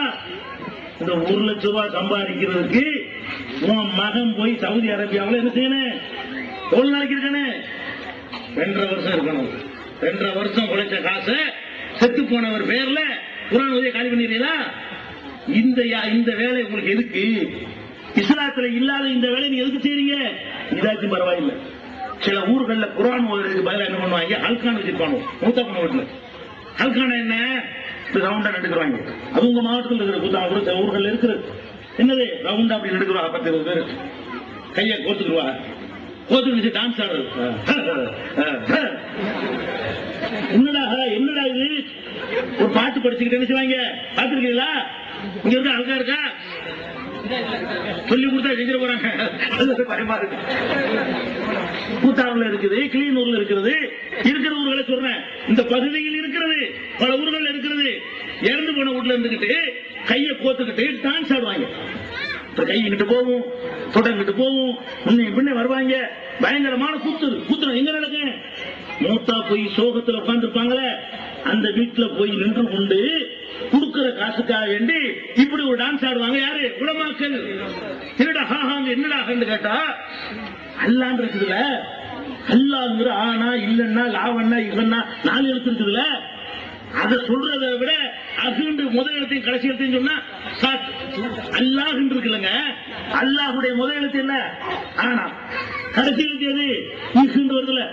அதை என்ன செய்யறாங்கன்னா அல்லான்னு சொல்றது பதிலா முதல்ல அகுன்னு ஆரம்பிப்பாங்க, அப்புறம் ஹா ஹூன்னு என்னமாயிரும். வணங்குதா? இப்படின்னு சொல்றாங்க. அப்ப உங்க அப்பனுக்கு அப்துல் ரஹ்மான் அண்ணுமா? ரஹீம்டா அம்மா, ரஹ்மான்டா அண்ணா, அப்துல் ஜப்பான் அர்ரா, என்னடா மரியம்டா அம்மா. முதல் எழுத்தையும் கடைசி எழுத்தையும் சொன்னா உனக்கு ஒத்துக்கிறோமா? அப்ப அஸ்ஸலாமு அலைக்கும் அம்முன்றோமா? என்னமே ஒரு ஆளுக்கு அஸ்ஸலாமு அலைக்கும் சொல்ல வேண்டியிருக்குங்க. ஆனவை இம்மனா எடுத்து போட்டு முதல் எழுத்து ஆனா கடைசி எழுத்து இம்மன்னா என்ன அம்மு? செருப்பு கட்டில பொம்பளைகிட்ட போயிட்டு அஸ்ஸலாமு அலைக்கும் பதிலா அம்முண்டா. இது என்ன வேடிக்கை? அப்ப ஒரு விஷயத்த முழுசா சொல்லணுமா இல்லையா? ஹல்காங்கிற பேர்ல இப்படி கூத்து நடக்குதுமா இறந்து போன வீடுகள்ல. இதெல்லாம் என்ன நினைச்சு போய் இதெல்லாம் மாற்றுமான்னு கேட்கிறேன். இதெல்லாம் தீனா? இதெல்லாம் செஞ்சு மறுமையில கூலி கிடைக்குமா? இதுக்கெல்லாம் அல்லாஹ் வந்து அன்னையில உங்களுக்கு சொர்க்கத்தை தருவானா? தொழுதியா, நோம்பு வச்சியா, ஜக்காத்து கொடுத்தியா, ஹஜ்ஜி செஞ்சியா, நான் செஞ்ச திக்ர் இபாதத்துகளை செஞ்சியா, குர்ஆனை சிந்திச்சியா, அமல்படுத்தினியா? அதை அல்லாஹ் கேள்வி கேட்பானா? டான்ஸ் போட்டியா, கூத்தடிச்சான்னு கேட்பானா? அப்ப இபாதத்தின் பெயரால் இந்த மாதிரியான கூத்துகள். இறந்து போன வீட்டுல போய்கிட்டு ஒவ்வொரு நாளும் அவர்கள் அதாவது ஜனாசாவை குளிப்பாட்ட ஆரம்பிச்சதுல இருந்து கொண்டாந்து அடக்கிற வரைக்கும் 65 பாத்தியா ஓடுவாங்க. அன்னைக்கு 130 பாத்தியா, அவனை மாட்டி ஒரு பாத்தியா, அப்புறமேல பொம்பளைய பார்க்க விட்டு ஒரு பாத்தியா, ஆம்பளை பாக்குறவங்க ஒரு பாத்தியா, வாசல்ல கொண்டாந்து வச்சது பாத்தியா, பள்ளிவாசல் வாசல்ல வச்சு ஒரு பாத்தியா, ஜனாதத்துக்கு முந்தி ஒரு பாத்தியா, தொழுது முடிச்சுட்டு ஒரு பாத்தியா, தூக்கிட்டு வந்து கபுர்ஸ்தான் வாசல்ல நின்று ஒரு பாத்தியா, கபுர்ஸ்தான் உள்ள கொண்டே வச்சு ஒரு பாத்தியா, புளிய தோண்டிட்டு ஒரு பாத்தியா, அதுக்குள்ள தூக்கி போட்டுக்கிட்டு ஒரு பாத்தியா, மண்ணலி போட்டு முடிச்ச ஒரு பாத்தியா, வீட்டு வாசல் ஒரு பாத்தியாண்டு அது பாத்தியா. ஒன்னே காசுக்காக வேண்டி மார்க்கத்தை கற்றவர்கள் எவ்வளவு ஈனத்தனமா இறங்குகிறார்கள். மான மரியாதை விட்டு இந்த அற்பமான காசுக்காக வேண்டி இவ்வளவு இழிந்து நீங்கள் போக வேண்டுமா? கௌரவமா நீங்கள் வாழ்ந்தா அல்ல ரிஸ்க் தர மாட்டானா? நாங்கெல்லாம் இந்த கட்டம் பாத்தியா ஓதிக்கிட்டு இருந்த காலத்தை விட இன்னைக்கு அல்லாஹ் எங்களை நல்ல கண்ணியமா வச்சிருக்கிறானே, உண்மை வைக்க மாட்டானா? அப்ப ஏன் நீ வந்து இந்த காசுக்காக வேண்டி எல்லா எந்த காரியத்தையும் செய்யலான்னு இறங்குறீங்க? இதுதான விவகாரம். பாயிண்ட் விளங்குதா? இது இல்லன்னு சொல்றாங்க. நாங்க சொல்ற என்ன விளங்குதுல, ஏன் இல்லங்கிறோம்? இது ரசூலுல்லாஹ். நான் கேட்கிறேன், நபிகள் நாயகம் ஸல்லல்லாஹு அலைஹி வஸல்லம் அவங்க காலத்துல குர்ஆன் இருந்துச்சா இல்லையா? அவங்களுக்கு தானே குர்ஆன் வந்துச்சு. அவங்க காலத்துல யாராவது மூத்தா போனாங்களா இல்லையா? மூத்தா போனாங்க. அப்ப ரசூலுல்லாஹ் அவங்க காலத்துல அவங்க உயிரோட இருக்கும்போது மனைவி ஹதீஜா மூத்தா போயிட்டாங்க. ஓதுனாங்களா குர்ஆன்? சஹாபாக்களை கூட்டி வச்சு, இந்த நீ அல்குலாம் ஓது, நீ வந்து பக்ரா ஓது, நீ ஆல் இம்ரான் ஓது, நீ நிசா ஓது, நீ மாயிதா ஓது சொன்னாங்களா? இப்படி ரசூல் ஸல்லல்லாஹு அலைஹி வஸல்லம் அவர்கள் தங்களுடைய மனைவி ஹதீஜா இறந்த பொழுது ஓத சொன்னாங்களா? அவங்க உயிரோட இருக்கிற காலத்திலேயே அவங்களுடைய மகள் 2 மகளை பறி கொடுத்தாங்க. ரசூலுல்லாஹ் உயிரோட இருக்கும் பொழுது அவங்களுடைய 2வது மகள் ருக்கையாவும் மூத்தாகி விட்டார்கள், உம்மு குல்தும் மூத்தாகி விட்டார்கள். ஓதுனாங்களா ரசூல் ஸல்லல்லாஹு அலைஹி வஸல்லம்? என் மகள் இறந்துட்டாங்க, வாங்க எல்லாரும் பாத்தியா ஓதுங்க, குர்ஆன் ஓதுங்கன்னு சொன்னாங்களா? ரசூலுல்லாஹ் உயிரோட இருக்கும் போதே சின்ன பாப்பா ஹம்சா மூத்தா போனார், அவருக்கு ரசூலுல்லாஹ் ஓதுனாங்களா? அப்ப ரசூல் ஸல்லல்லாஹு அலைஹி வஸல்லம் உயிரோட இருக்கும்போது ஜாஃபர் இப்னு அபீ தாலிப் மூத்தா போனார், அவருக்கு ஓதுனாங்களா? அப்ப நபிகள் நாயகம் ஸல்லல்லாஹு அலைஹி வஸல்லம் அவர்கள் இது ஒரு மார்க்கமா இருந்திருந்தால் செஞ்சு காட்டியிருப்பாங்களா இல்லையா? அப்ப இறந்து போன வீட்டுல இந்த மாதிரி அநியாயம் பண்றீங்க, ஒரு நல்லது கெட்டது வரமாட்டேங்குது, அதுலயும் அநியாயம் பண்றீங்க. இப்படி மார்க்கம் என்ற பெயரால் இல்லாது கொள்ளாத எல்லாம் சொல்லுகிறீர்கள். இது தப்பு, இதை விட்டுங்க. இதனால இஸ்லாத்துக்கு கெட்ட பேரு, உங்களுக்கும் கெட்ட பேரு. மார்க் அறிஞர்களுக்கு மரியாதை நான் கேட்கிறேன், கொஞ்சம் நீங்க பின்னோக்கி செல்லணும். உங்களுக்கு அநேகமா இதுல இருக்கிற பாதி பேருக்கு தெரியாது அந்த வரலாறுகள். ஒரு 25 ஆண்டுக்கு முன்னாடி போய் பாருங்க. 25 ஆண்டுகளுக்கு முன்னாடி மார்க்க பயான் என்று நடக்கும். என்ன மார்க்க பயான் நடக்கும்? அசத்து உட்கார்ந்துருப்பாரு, முன்னாடி ஒரு 7-8 கிழடு உட்கார்ந்துருக்கும். இதான் மார்க்க பயான். நாளைக்கு சாவுத்துறை கிழமை இந்த பக்கம், அங்கிட்டு நாளைக்கு கிழமை உட்காந்துருப்பாங்க. உட்கார்ந்து செய்வாங்க, 100 மசாலா, பப்பரத்தி அம்மான, விறகு வெட்டியார் கிசா, மைமூன் கத்து, திருமுடி இறக்கின அதீது, இது மாதிரி கசசுல் அம்பியா, இது மாதிரி சீரா புராணம், ராஜாமணி மாலை, மொய்தீன் மாலை, இது மாதிரி கப்சா கட்டுக்கிறது இருக்குல்ல, இதை உட்கார்ந்துட்டு பயன் பண்ணிட்டு இருப்பாங்க. கிளை தலையத்திலே அடிச்சு 4 கிழமை இருப்பான். எந்த இளைஞரும் மார்க்கத்தை கேட்க மாட்டான், எந்த நடுத்தர வயசுக்கார ஆம்பளை பொம்பளை வரமாட்டான். இந்த அளவுக்கு தான் நீங்க மார்க்கத்தை வச்சிருந்தீங்க. இன்றைக்கு மார்க்கத்தை கேட்கறதுக்கு உலமாக்களை சிந்திச்சு பார்க்க வேண்டும். உலமாக்கள் மார்க்க அறிஞர்கள் நாங்க கஷ்டப்பட்டோம். 25 ஆண்டுகளுக்கு முன்னாடி இந்த மார்க்கத்தை சொன்னதற்காக நாங்களும் 4 பேர் 5 பேரை பார்த்திருக்கிறோம். மேடையில கல்லடி வந்திருக்கிறது, ஆசிட் வீசினார்கள், அருவாளை கொண்டாந்து வெட்டினார்கள், மேடையை தகர்த்தார்கள், செயல்களை தூக்கி அடித்தார்கள், ஊரை விட்டு போகும் பொழுது கார்களை உடைத்தார்கள், டயரை பஞ்சராக்கினார்கள், 200 பேர் சேர்ந்து கொண்டு மிதித்தார்கள், 2000 பேர் பள்ளிவாசலுக்குள்ள வச்சுக்கிட்டு ஒருத்தரை போட்டு சாவடித்தார்கள். அதெல்லாம் ஒரு கட்டம் இருந்தது.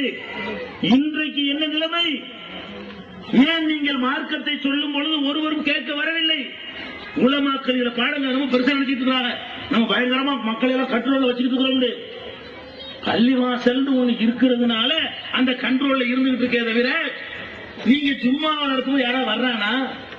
எப்ப அசரத்து முடிப்பாருன்னு பார்த்து வருவாங்க. பள்ளிவாசல்ல அஜரத்து சும்மா பயன் பண்ணுவாருங்க. பயன் பண்ண என்ன ஒரு மேட்டரும் இருக்காது, இல்ல கதை கட்டுக்கதை பொய்யா இருக்குமா? எவன் போக மாட்டான். 1:30 மணிக்கு காம சொல்லுவாங்க, 1 மணிக்கு அவர் ஏறிடுவாரு. 1:30 மணிக்கு யாரும் போக மாட்டான். சில பேர் போவான், நல்ல தூணா சாஞ்சி தூங்கிட்டு இருப்பான். அஜரத்து பயன் பண்ணிட்டு பாரு, நான் கிழவெல்லாம் உட்காந்து தூங்கிட்டு இருப்பான். இன்றைக்கு ஏகத்துவத்தை சொல்லக்கூடிய 40க்கு மேற்பட்ட மஸ்ஜிதுகள்ல போய் பாருங்க. 12:30 மணிக்கு அஜரத்து வந்து மௌலவி பயான் பண்ண ஏறுகிறார் என்று சொன்னால் 12 மணிக்கு இடம் இருக்காது பள்ளியில். அப்ப மார்க்கத்தை கேட்பதற்காக பள்ளி வாசலுக்கு ஓடோடி வருகிறார்களே, அந்த வெள்ளி மேடை எடுத்து போட்டு உலகம் பூரா கேட்கிற நிலைமை. அப்படி ஆர்வமாக மார்க்கத்தை அறிந்து கொள்வதற்கு கூட்டம் குழுவுகிறார்கள்.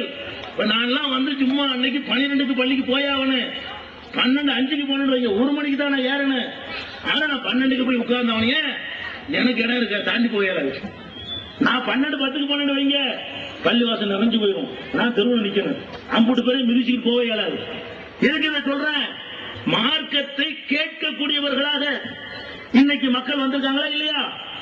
உலமாக்கள் இதை சிந்தித்து பார்க்க வேண்டும். நீங்கள் சொல்லக்கூடிய பொய்களை மக்கள் நம்ப தயாரா இல்லை. நீங்கள் நினைத்துக் கொண்டிருக்கிறீர்கள், ஆஹா முஸ்லிம் மக்கள் கேட்கிறார்கள். நாங்க சொன்னா கேட்கிறோம்.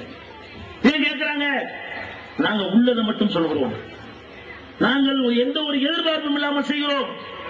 காசு வாங்காமல் சொல்கிறோம். உங்களுக்கு பயன் பண்ற காசா எங்களுக்கு? நீ பேசிட்டு போறோமே, எங்களுக்கு எவ்வளவு அல்தாபிக்கு எவ்வளவு, எங்களுக்கு நீங்க விலை தர இயலாது. நாங்க கொடுக்கோமே தவிர உங்கள்கிட்ட வாங்க மாட்டோம். அப்ப மக்கள் வித்தியாசம் பாக்குறாங்க. இவங்க காசை எதிர்பார்க்கல, பணத்தை எதிர்பார்க்கல, கத்திட்டு போறாங்க. இது உண்மை இருக்கத்தான் செய்யும். அதே மாதிரி மனுஷால கிச்சனுக்கு போனோமா, மார்க்கத்தை கற்றவர்கள் பெரிய பெரிய தலப்பாக கட்டிக்கொண்டு சிங்கப்பூர் போய் பாருங்க. சிங்கப்பூர் ஆளுக்கு யாரா இருக்கிறீங்களா? சிங்கப்பூர்ல வந்து வந்தாலும் யாரா இருக்கிறீங்களா? அங்க என்ன நடக்கு? பெரிய தலப்பா கட்டிக்கிட்டுங்க, அஜர்த்துங்க, பெரிய தலப்பா, முழங்காலுக்கு பெரிய ஜிப்பா, கடையில் இருக்க சாமி. அவன் என்ன செய்வான்? 50 காசு எடுத்து போடுவான். யாருக்கு? அஜர்த்துங்க. நம்ம பள்ளி வாசல்ல இமாமா மதகுருவா இருக்கக்கூடிய ஒருத்தர் என்ன பண்ணுவாரு? ஒரு ரவுண்டு ஒரு சிங்கப்பூர் சபர் போயிட்டு வந்தா தஞ்சாவூர் ஜில்லாவுல இமாமா இருக்கிற ஆசைப்படுவாங்க ஒருத்தரும். ஏன் இங்க வந்து இருந்தோம்னு சொன்னா 4 சிங்கப்பூர் சபராளி வளர்த்தூர்ல இருப்பாரு, அவரை பழக்கம் பிடிச்சிக்கலாம், அவர் மூலமா விசா எடுக்கலாம், அவர் மூலமா அங்க போகலாம். ஒரு சபர் போயிட்டு வந்தா கூடு கட்டிக்கோங்க. நீங்க வீடெல்லாம் கட்டலாம், மானத்தை விட்டுல கட்டுறத பிச்சைக்காரமா அஸ்ஸலாமு அலைக்கும் நீங்க மலேசியா சிங்கப்பூர்ல சொன்னா முதலாளி இல்லைன்னா பதில் சொல்லுவான். அலைக்கும் சொல்லவே மாட்டான். தாடியும் தலப்பால் வைத்துக் கொண்டு மலேசியா சிங்கப்பூர்ல போய் நீ அஸ்ஸலாமு அலைக்கும் சொல்லி பாரு. அலைக்கும் சலாம் யாரும் சொல்லுவான்? ஃபுல் சேவ் இருந்தா அலைக்கும் சலாமா. ஃபுல் சேவ் பண்ணிட்டு போறான்னு வைங்க, இவன் கேட்க மாட்டான்னு தெரிஞ்சு வச்சுக்கிறான். அஸ்ஸலாமு அலைக்கும் அலைக்கும் சலாம். தாடி தலப்பாவோட அஸ்ஸலாமு அலைக்கும் தான் முதல்ல இப்பதான் வெளியே போனாங்க, சாயந்தரம் வாங்கல. தேவையா? கண்ணியமா நீங்க வாழ மாட்டீங்களா? ஏன் இப்படி மானத்தை உங்களுக்கு போக்கிக் கொள்கிறீர்கள்?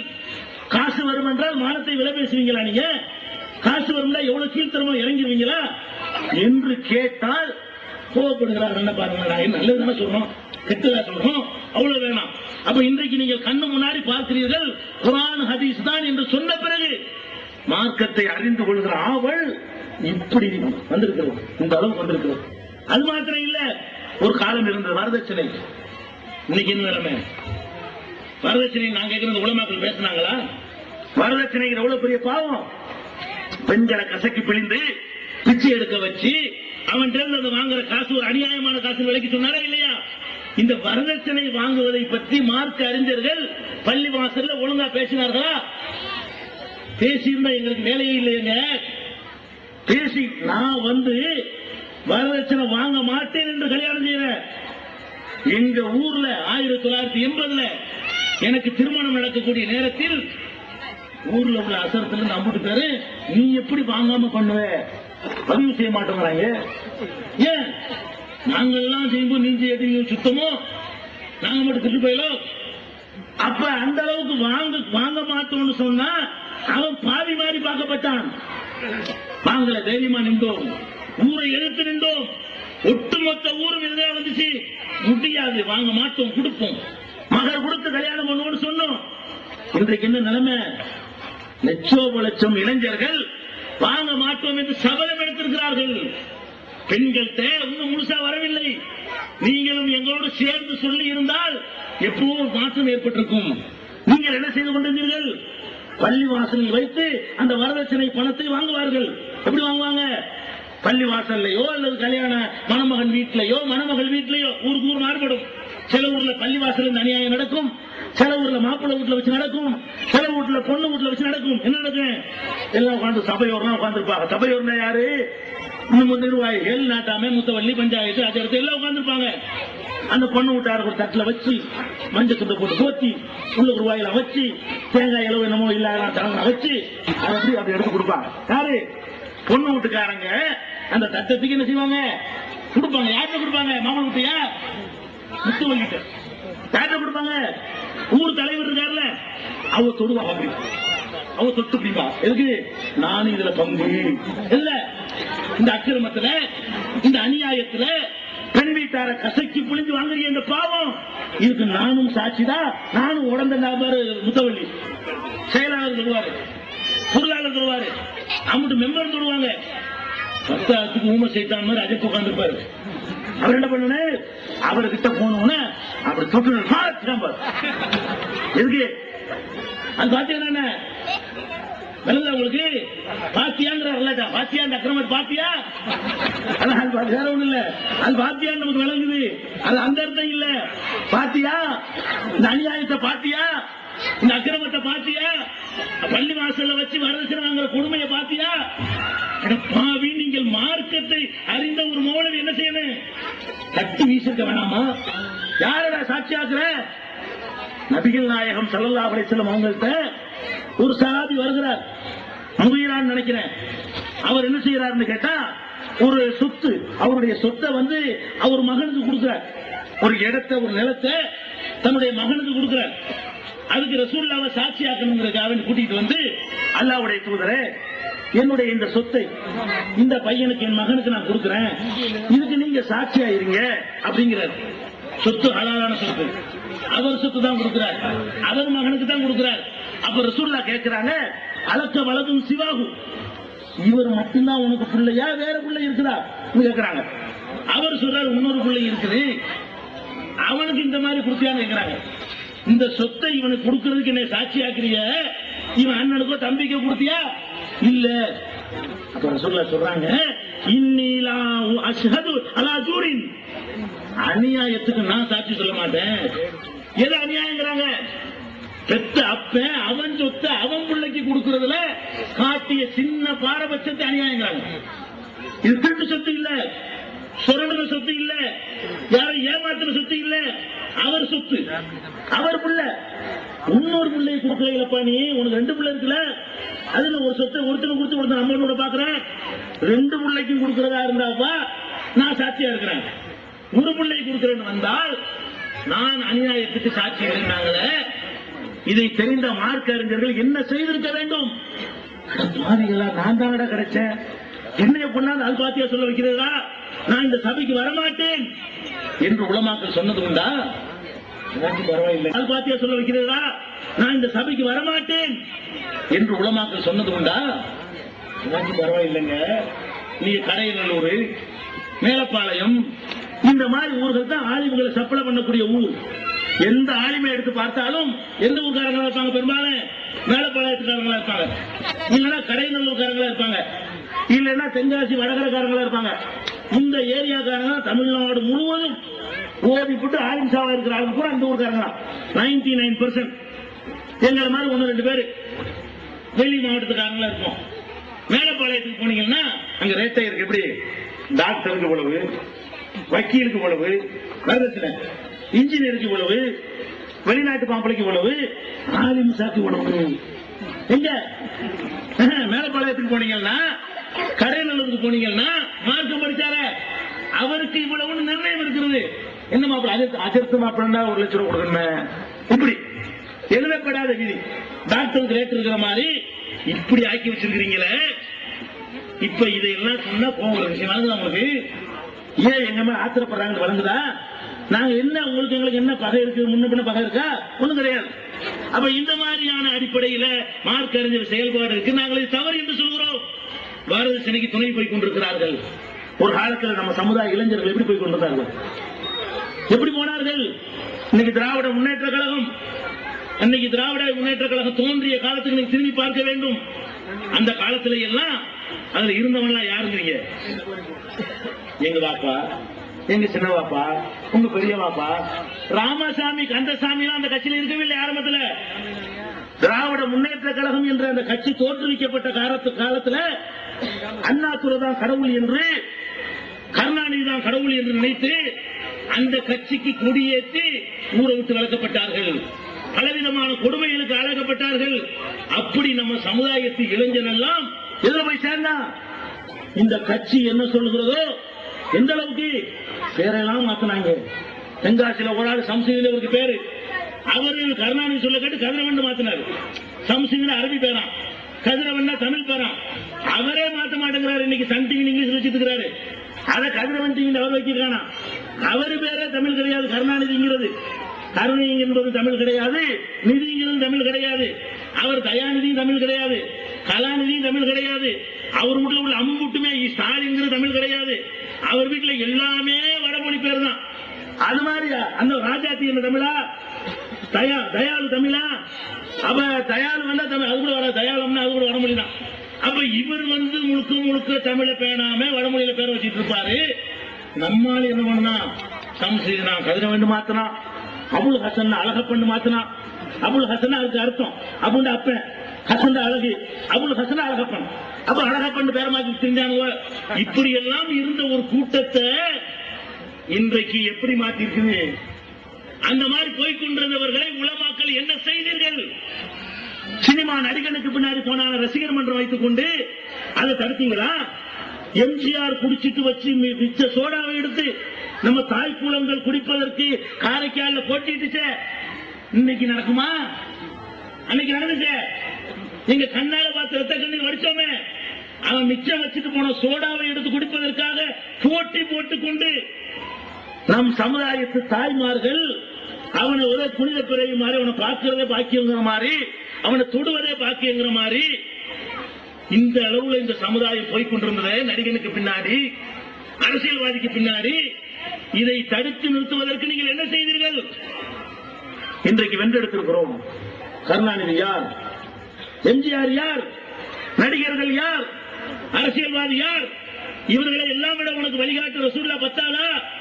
அந்த ஒரு மனிதனுக்கு நிகரான தலைவர் உனக்கு உண்டுமா என்று சொல்லி அந்த மக்களுடைய உள்ளங்கள்ல எம்ஜிஆரை எடுத்துவிட்டு, கருணாநிதி எடுத்துவிட்டு, ரஜினிகாந்தை எடுத்துவிட்டு, விஜயகாந்தை எடுத்துவிட்டு, ஜெயலலிதாவை எடுத்துவிட்டு, சோனியா காந்தி எடுத்துவிட்டு அங்கே நபிகள் நாயகத்தை உட்கார வைத்திருக்கிறோம். அந்த இடத்துல யாரு? எங்களுக்கு தலைவர் நபிகள் நாயகம். அவருக்கு நிகரான ஒரு நேர் வழிகாட்டி வரல. ஏன் இதை நீங்கள் செய்யவில்லை? இதெல்லாம் நாங்க கெட்ட செஞ்சிட்டோமா? அவ்வளவு வேண்டாம். ஒரு 20 ஆண்டுகளுக்கு முன்னால் பள்ளிவாசல்ல யார் சொல்லுவார்கள்? யார் சொல்லுவா? 20 வருஷத்துக்கு முன்னாடி போனீங்கன்னா பள்ளிவாசல்ல யார் சொல்லுவா? நாளைக்கு தாவ போறால் தான் சொல்ல வருவாங்க. இன்னைக்கே நாளைக்கு காம்பு கொண்டுக்கிட்டு நடக்க முடியாம ஒரு ஆள் கையை பிடிச்சிட்டு வந்து பள்ளிவாசல் வாசல் விட்டு அவர் தொழுவது பயில கூட்டிட்டு போவாங்க. இந்த மாதிரி நாளைக்கு மண்டைய போடுற கேஸ் தான் தொழு வந்துச்சு. இன்னைக்கு பார், பள்ளிவாசல்ல நாங்கள் துடிக்கிறோம், தொழுவதற்கு ஓடி வருகிறோம், இளைஞர்கள் வருகிறோம், சுமுக தொழுகிறோம், பாங்கு ஓடி வருகிறோம், தகச்சத்துக்கு எந்திரிச்சு வருகிறோம். இப்படி ஒரு இளைஞர்கள் மத்தியில இரையச்சம் அதிகரித்திருக்கிறது. இது கேடா? இதனால சமூகத்துக்கு நன்மையா தீமையா? இப்படி எல்லாம் எந்த வகையில் எடுத்து பார்த்தாலும் நல்ல விஷயங்களை நாங்கள் சமுதாயத்துக்கு சொல்லுகிறோம். குர்ஆன்ல உள்ளபடி நடங்கள், நபிகள் நாயகம் சொன்னபடி நடங்கள் என்று சொல்றோம். இதனால அவங்களுக்கு கோபம் வருகிறது. அதே மாதிரி ஊர்ல சில பழக்கங்கள் இருக்கும். அஜர்த்துமார்கள் ஒரு பக்கம் எதிர்க்கிறாங்களா? ஊர்ல ஒரு பழக்கம் என்ன?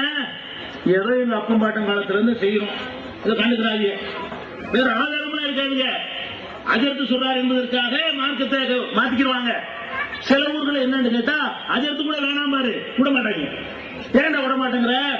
இது 100 வருஷமா எங்க ஊர் பழக்கம், இது 200 வருஷமா எங்க பழக்கம், எங்க அப்பா பாட்டெல்லாம் இப்படித்தான் செஞ்சாங்க. இந்த மாதிரி சொல்லிக் கொண்டு பல காரியங்களை நீங்கள் செய்கிறீங்களா இல்லையா? என்ன செய்றீங்க? ஒரு மனுஷன் வேணா மண்டையை போட்டிருப்பான். மண்டையை போட்டு அவனை அடக்கம் பண்ணி அவனுக்கு ஒரு தர்காவை கட்டி, மகான், அந்த மகான், இந்த மகான் என்று மகான்கள் பேர்ல தர்கா கட்டி வச்சுக்கிறீங்க நிறைய ஊர்ல. எந்த ஊர்ல தர்கா இல்லையோ அது பாக்கியம் செய்யாத ஊர் நினைக்கிறீங்க. இப்படி எத்தனை ஊர்கள் இருக்கிறது? இந்த தர்கா கட்டுவதற்கு உங்களுக்கு என்ன ஆதாரம்? தர்கா கட்டுறீங்களே, அது என்ன அடிப்படையில் தர்கா கட்டீங்க? குர்ஆன்ல இருக்கா? யாராவது மண்டையை போட்டா தர்கா கட்டுக்கிட்டு இருக்குதா? இறந்தவர்களுக்கு தர்கா கட்டி கும்பிடுங்க இருக்கா மார்க்கத்துல? நபிகள் நாயகம் சொன்னார்களா? மாத்தமா தான் சொன்னாங்க. எப்படி சொன்னாங்க? நஹா ரசூலுல்லாஹி ஸல்லல்லாஹு அலைஹி வஸல்லம் அன் யுப்னல் குபூர், சமாதிகள் கட்டுவதை நபிகள் நாயகம் தடுத்தார்கள். சமாதியை கட்டுவதற்கு நமக்கு பர்மிஷன் கிடையாது. நபிகள் நாயகம் சமாதி ஆனாலும் மற்ற நபிமார்களுடைய சமாதி ஆனாலும் அதை கட்ட நமக்கு அனுமதி இருக்கா? கட்டுறதுக்கு அனுமதி இல்ல. பூச அனுமதி இருக்கா? நஹா ரசூலுல்லாஹி ஸல்லல்லாஹு அலைஹி வஸல்லம் அன் யுஜஸ்ஸஸல் குபூர், சமாதிகள் பூசப்படுவதை நபிகள் நாயகம் ஸல்லல்லாஹு அலைஹி வஸல்லம் தடை செய்தார்கள். அப்ப ஒரு ஆள் இறந்தா கட்டக்கூடாது, கட்டினதுல பூசலாமா? பூசக்கூடாது. இவன் சிமெண்டையும் பூசி மேல சந்தனத்தையும் பூசுறாங்க. அப்ப அந்த மாதிரி பூசக்கூடியதையும் தடுத்திருக்கிறார்கள். இதாச்சும் பரவாயில்ல, ஆல்ரெடி கட்டி வச்சிருந்தான்னு வைங்க, அதை போய் இடிங்கிறாங்க. ஏற்கனவே தர்காவை கட்டி வச்சிருந்தா அதை இடிக்கிறது நம்ம கடமையா? நபிகள் நாயகம் ஸல்லல்லாஹு அலைஹி வஸல்லம் அவர்கள் தன்னுடைய மருமகன் அலி ரலியல்லாஹு அன்ஹு அவர்களை கூப்பிட்டு சொன்னார்கள். என்ன சொன்னாங்க? லா ததா அலல் அர்லி கபரம் முஷ்ரிஃபன் இல்லா சவைத்தஹு, உயர்த்தி கட்டிருக்கிற எந்த கபராய் இருந்தாலும் தரமட்டமாக்காமல் விடாது, உயரமாயிருக்கிற கபரை எல்லாம் சரி பண்ணிட்டு வா என்று நபிகள் நாயகம் ஸல்லல்லாஹு அலைஹி வஸல்லம் அவர்கள் மருமகன் அலியை அனுப்பி வைத்து இடித்து தகர்த்தார்கள். ரசூலுல்லாஹ் காலத்துல தர்கா கட்டுறதுக்கு கற்பனையில வராது.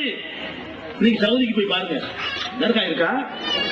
ஹம்சா ரலியல்லாஹு தர்கா இருக்குதா? பிலாலுக்கு தர்கா இருக்குதா? உமர் ரலியல்லாஹு தர்கா இருக்குதா? அபூபக்கர் தர்கா இருக்குதா? இந்த நீங்கள் கொண்டாடுற மகான்கள் எல்லாம் அவங்க மட்டமா? நீங்க யார மகான் பெரியாருங்கிறீங்களோ இதெல்லாம் அட்ரஸ் இல்லாத முக்காவாசி. ஒன்னு ரெண்டு மகான் இருக்கவும் செய்யலாம், தோடாந்து ஊத்தியில அவுளியானாக்கி வச்சுக்கிறாங்க, அதுவும் இருக்கலாம். எல்லாம் மகான் சொல்ல முடியுமா? சொல்ல முடியாது. இந்த பேரை பார்த்தாலே தெரியுது. நிறைய தர்காவுடைய பேரை பார்த்தீங்கன்னா சட்டி மஸ்தா உளியா, கட்ட பைக்கிற உளியா, கடை பைக்கிற உளியா, பீடி மஸ்தா உளியா, இதெல்லாம் உளியாவா? முத மஸ்தாண்டு பேர் வைக்கலாமா இஸ்லாத்துல? மஸ்தாண்டா என்ன? மஸ்தானா என்னங்க? மஸ்துனா என்ன? மஸ்து போத மஸ்தான்கிற உருது வார்த்தை, அரபி கிடையாது. மஸ்தான்கிறது உருது வார்த்தை. அதுக்கு அர்த்தம் என்னன்னு கேட்டா போதையில மிதக்கிறவன் அர்த்தம். கஞ்சாவை அடிச்சுட்டு இப்படி போதையில இருப்பான் பாருங்களேன், அவனுக்கு பேர் தான் மஸ்தான். அப்படி இருந்தவர் அவுளியாக முடியுமா இஸ்லாத்துல? இவங்க விளங்காம பேரை மஸ்தான் வச்சுக்கிட்டு இருக்காங்க. போதையில கஞ்சாவை அடிச்சு விட்டு இப்படி மாதிரியா மிதக்குவாங்க. ஒரு படி இருக்கு, அந்த ஏறும் போது என்ன இமயமலை ஏறமா கலத்தி வைப்பாங்க. இன்னொரு கல்லு தாங்க இருக்கு, எடுத்துக்குவாங்க. இந்த கள்ளத்தாங்க போதை தெரியும், எல்லாம் ரெண்டு ரெண்டா மூணு தெரியும். அப்ப இந்த மாதிரி உள்ள ஆட்களுக்கு பேர் என்னது? மஸ்தான். மஸ்தான் பேர் வச்சிருந்தா அவுளியா இருக்க முடியுமா? அப்ப இவங்க என்ன பண்றான்? அந்த மஸ்தாங்கிறான், குணகுடி மஸ்தாங்கிறான், சட்டி மஸ்தாங்கிறான், பட்டு மஸ்தாங்கிறான், தூத்தி அப்பாங்கிறான். இதெல்லாம் என்னங்கடா? இதெல்லாம் பேரா? இதெல்லாம் மார்க்கத்தில் உள்ள பேரான்னு கேட்கிறேன். இந்த பேர்களை பார்த்தாலே தெரியுது எல்லாம் துபாக்கூர். இது ஒண்ணும் ஒரிஜினல் கிடையாது. எந்த அளவுக்கு கேட்டா கண்ணால பார்த்தது, என் கண்ணால நீங்களும் நாங்களும் வாழ்கிற இந்த காலத்துல நடந்த ரெண்டு சம்பவத்தை சொல்ல தெரிஞ்சுக்கணும். என்ன சம்பவம்?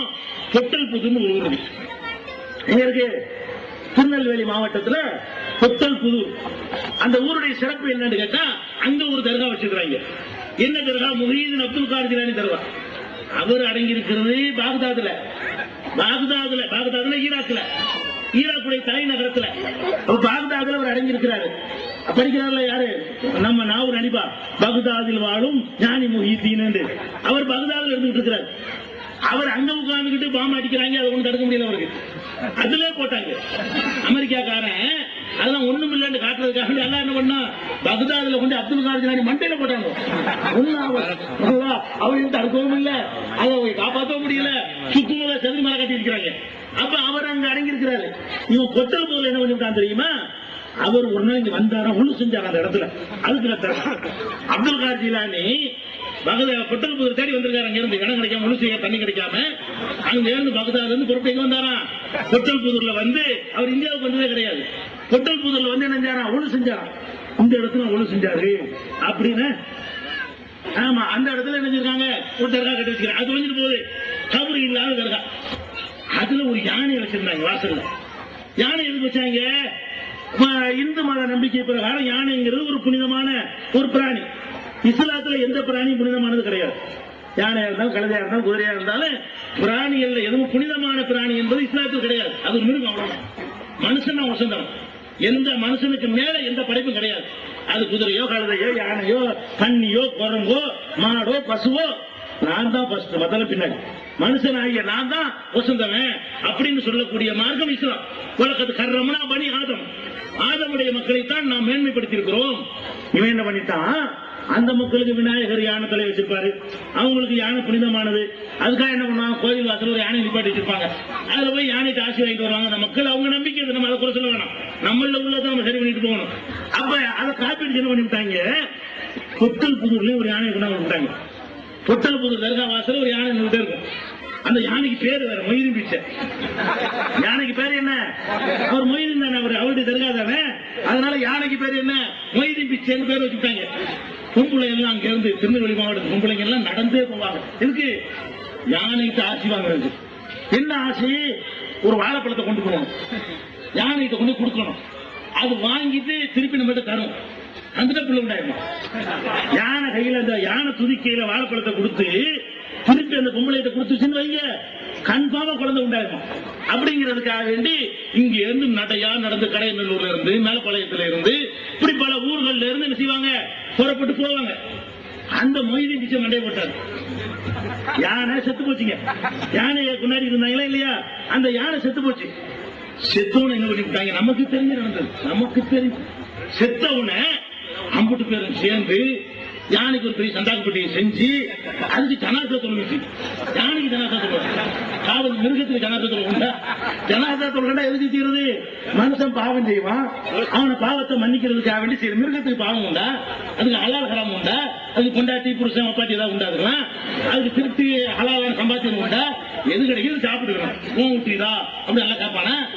அதுக்கெல்லாம் இந்த கொஸ்டின் கிடையாது, மிருகத்துக்கு இந்த கொஸ்டின் கிடையாது. நீங்க என்ன பண்றீங்க, அந்த யானைக்கு போய் ஜனாசா தொழுகை நடத்தி கொண்டு அடக்கம் பண்ணிட்டாங்க. அது தருவாங்க. இப்ப பொட்டல் போனீங்கன்னா யானைக்கு மொய்தீன் பிச்சைன்னு பேரை போட்டிருக்காங்க. என்னடா மொய்தீன் பிச்சை விசாரிச்சு பார்த்தா யானை. ஆனா ஒரு மிருகம், செத்து போன மிருகத்தை அடக்கி வச்சுக்கிட்டு நீ மகான்கிரிய, அப்ப எந்தெந்த கபூர்ல யானை கிடக்குதோ பண்ணி கிடக்குது யாருக்கு தெரியும்? நீ கொண்டாடக்கூடிய தர்காக்கள்ல எத்தனை மனுஷன், எத்தனை பண்ணி, எத்தனை நாய், எத்தனை கதை யாருக்கு தெரியும்? எங்க கண்ணு முன்னாடி நாங்க வாழ்ந்து என் கண்ணால பார்த்த மொய்தீன் பிச்சை எப்படி ஆயிட்டாருன்னு சொன்னா, நாங்க இப்படி சொன்னதால உங்களுக்கு தெரியுது. இன்னொரு 50 வருஷத்துக்கு பிந்தி மொய்தீன் பிச்சை அவளியாதான் அவரு யானடா தெரியும், மொய்தீன் பிச்சை அடங்கி இருக்கிறாரு. இதே மாதிரி எங்க கண்ணால பார்த்தது. இன்னொன்னு சொல்லி கொடுறேன், எதுக்கு சொல்றேன், இந்த தர்காக்கள் எல்லாம் மயில்கல்ல எல்லாம் தர்கான்ட்டாங்க. அந்த காலத்துல மயில்கல் பரலாம் வச்சுப்பானுல்ல, அது 60 ரூபாய்ட்டாங்க. இந்த மயில கல் வைக்க மாட்டாங்க, 1 கிலோமீட்டர் 1/2 கிலோமீட்டர் சொல்லி அது மாதிரி ஒரு கல்லை உண்டாக்கி அந்த காலத்துல வச்சிருக்காங்க. அது 60 அடிக்கிட்ட ஒரு இருந்தோன்னு 60 அடி பாவா 100 அடி பாவா, அந்த மயில்கல்லையும் இந்த மயில்களையும் சேர்த்து விளையாட்டாங்க. இந்த மாதிரி எல்லாம் கூத்தடிக்கிற காட்சியை பாக்குறோம். இதுக்கு நம்ம பீமாபள்ளி கேட்டுக்கலாம். பீமாபள்ளி தெரியுமாங்க? நாவரணிவா பாட்டு கேட்ட தெரியும். அடியாருக்கு அருள் செய்யும் அம்மா, அழகான கடலோரம் வாழ்கின்ற பீமான் படிக்கிறார்ல, அடியாருக்கு அருள் செய்வாங்க, அல்ல அருள் செய்ய மாட்டானா. அடியாருக்கு அருள் செய்யற அம்மான்னு சொல்லி பீமாபள்ளின்னு ஒரு தர்கா கேரளாவில் இருக்கிறது. அந்த தர்காவுக்கு நாங்க போனோம். அம்மூட்டு தர்காவுக்கு நான் போயிருக்கிறேன். எதுக்கு, என்ன அநியாயம் இருக்குன்னு பார்த்து சொல்வதற்காக, வேற ஒண்ணுக்கும் போகல.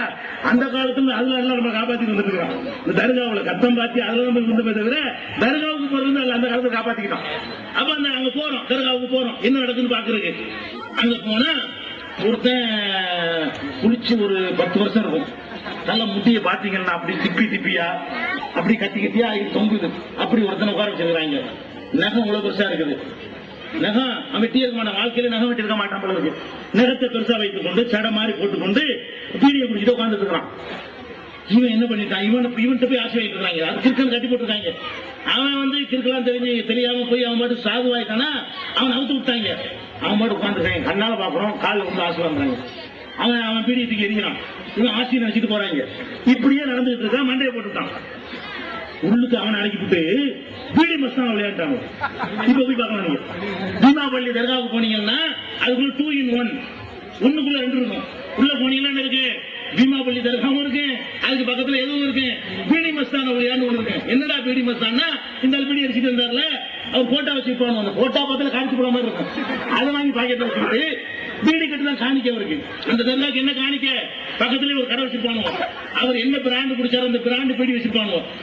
உண்டியல் வாசம் உண்டியல் ஓட்டர் பாத்தீங்களா, நம்ம காசு போடுற மாதிரி வச்சிருக்கோம், அவன் கை போற மாதிரி போட்டுருப்பாங்க பீடி கட்டு போடுறதுக்காண்டி. அப்ப உண்டியல் அந்த மாதிரி பெரிய பெரிய ஹோட்டல் வச்சிருவாங்க. ஒவ்வொருத்தரும் பீடி கட்டு உள்ள போட்டு போவாங்க. அட எங்க கண்ணால பீடி மஸ்தா குடிக்காதவன அவளியாங்கிற, நகம் வச்சாதவன அவளியாங்கிற. நபிகள் நாயகம் என்ன சொன்னாங்க? தலைமுடி இருந்தா அழகா சீவி நீட்டா சிங்காரிச்சிக்க, என்ன வச்சுக்க, நகம் வெட்டாம 40 நாளைக்கு மேல நகம் வெட்டாம இருக்காத, அக்குள் மயிரை கூட எடுத்துக்கணும், மர்மஸ்தானத்தில் ஒரு முடியெல்லாம் நீக்கணும். இப்படி சொல்லி தந்த ஒரு மார்க்கத்துல குளிக்கவே செய்யாத ஒரு அவளியாவா? நகம் வெட்டாதவன் அவளியாவா? அருவருப்பா இருக்கணும் அவளியாவா? இங்க மட்டும் என்ன வாழுது? சடப்பைக்கு வருவானுங்கள மாவட்டத்துல இவங்கெல்லாம் வருஷத்துக்கு கூட குடிக்க மாட்டாங்க, கஞ்சா அடிச்சுட்டு வருவாங்க. இவங்களுக்கு சோத்தை கொடுத்து சுபஹானல்லாஹ் சடப்பைக்கு வந்து ஆடு மாடு கோழி பண்ணி இருந்தா நாங்க கேட்டுருவாங்க தெரியுமா? அவங்களுக்கு அவளியாக்கு நேர்ச்ச பண்ணதை வாங்குறதுக்காக வேண்டி அதை வாங்குறதுக்காக வருவாங்க. சடப்பைக்கு இருந்து உள்ள அவளியாவுடைய வாரிசான் இவருக்கு சோறு கொடுத்தமா இல்லையா? 7 வீட்டுல சோத்து கொடுப்பாங்க, ஒரு வயிறு தானே இருக்குது. அவங்க என்ன பண்ணுவாங்க? சோறு இங்க வர்றாந்து 5000 ரூபாய் தரீங்கன்னு கேட்பாங்க. செருப்புகள் அடிக்கணுமா இல்லையா? சோறு கொடுக்கறதுக்கு அவன் தான் ஏதாவது தரணும். அவங்க வந்து நம்ம வீட்டுல சோறு திங்கிறதா இருந்தா நம்ம எவ்வளவு கொடுக்கணும்? அவங்களுக்கு 5000 ரூபாய் கொடுக்கணுமா? குடுத்து புக் பண்ணுவாங்க. யாருக்கு? சடப்பைக்கு சோறு கொடுக்கறதுக்காக வேண்டி. அவங்க முன்னாடி இப்படி கையை வச்சு பெசஞ்சு கொடுத்து ஏன் வீட்டுல இருக்க முடியாதுல, 2 வாயை திண்டு வச்சுட்டு போயிடுவான். அந்த சோத்தை எடுத்துக்கிட்டு ஆளுக்கு ஒரு ஸ்பூன் தரகத்து இறங்கி இருக்கும்ல, அந்த கையில உள்ள அழுக்கு பண்டி எல்லாம் இறங்கிருக்குமா இல்லையா? அந்த கைப்பற்றி செஞ்சிருக்காங்கல்ல, கஞ்சா கிஞ்சா அழுக்கு இழுக்கு எல்லாம் தெரிஞ்சது. பாவிகளா இது இஸ்லாமா? நீங்க எல்லாம் முஸ்லீம்களா? நான் கேட்கிறேன். இதை பார்த்தால சாதாரண ஒரு மூளை உள்ளவனுக்கு வழங்காதா? இதை போய் வாங்குறீங்களா? இந்த மாதிரியான ஒரு நிலைமையில தர்காக்களை கட்டி வச்சுட்டு இருக்கிறீங்க, அதை வழிபாடுறீங்க, சந்தனம் கூட நடத்துறீங்க, எல்லாம் காப்பி. மற்றவங்க என்ன செய்யறாங்க அப்படி பாக்குறீங்க.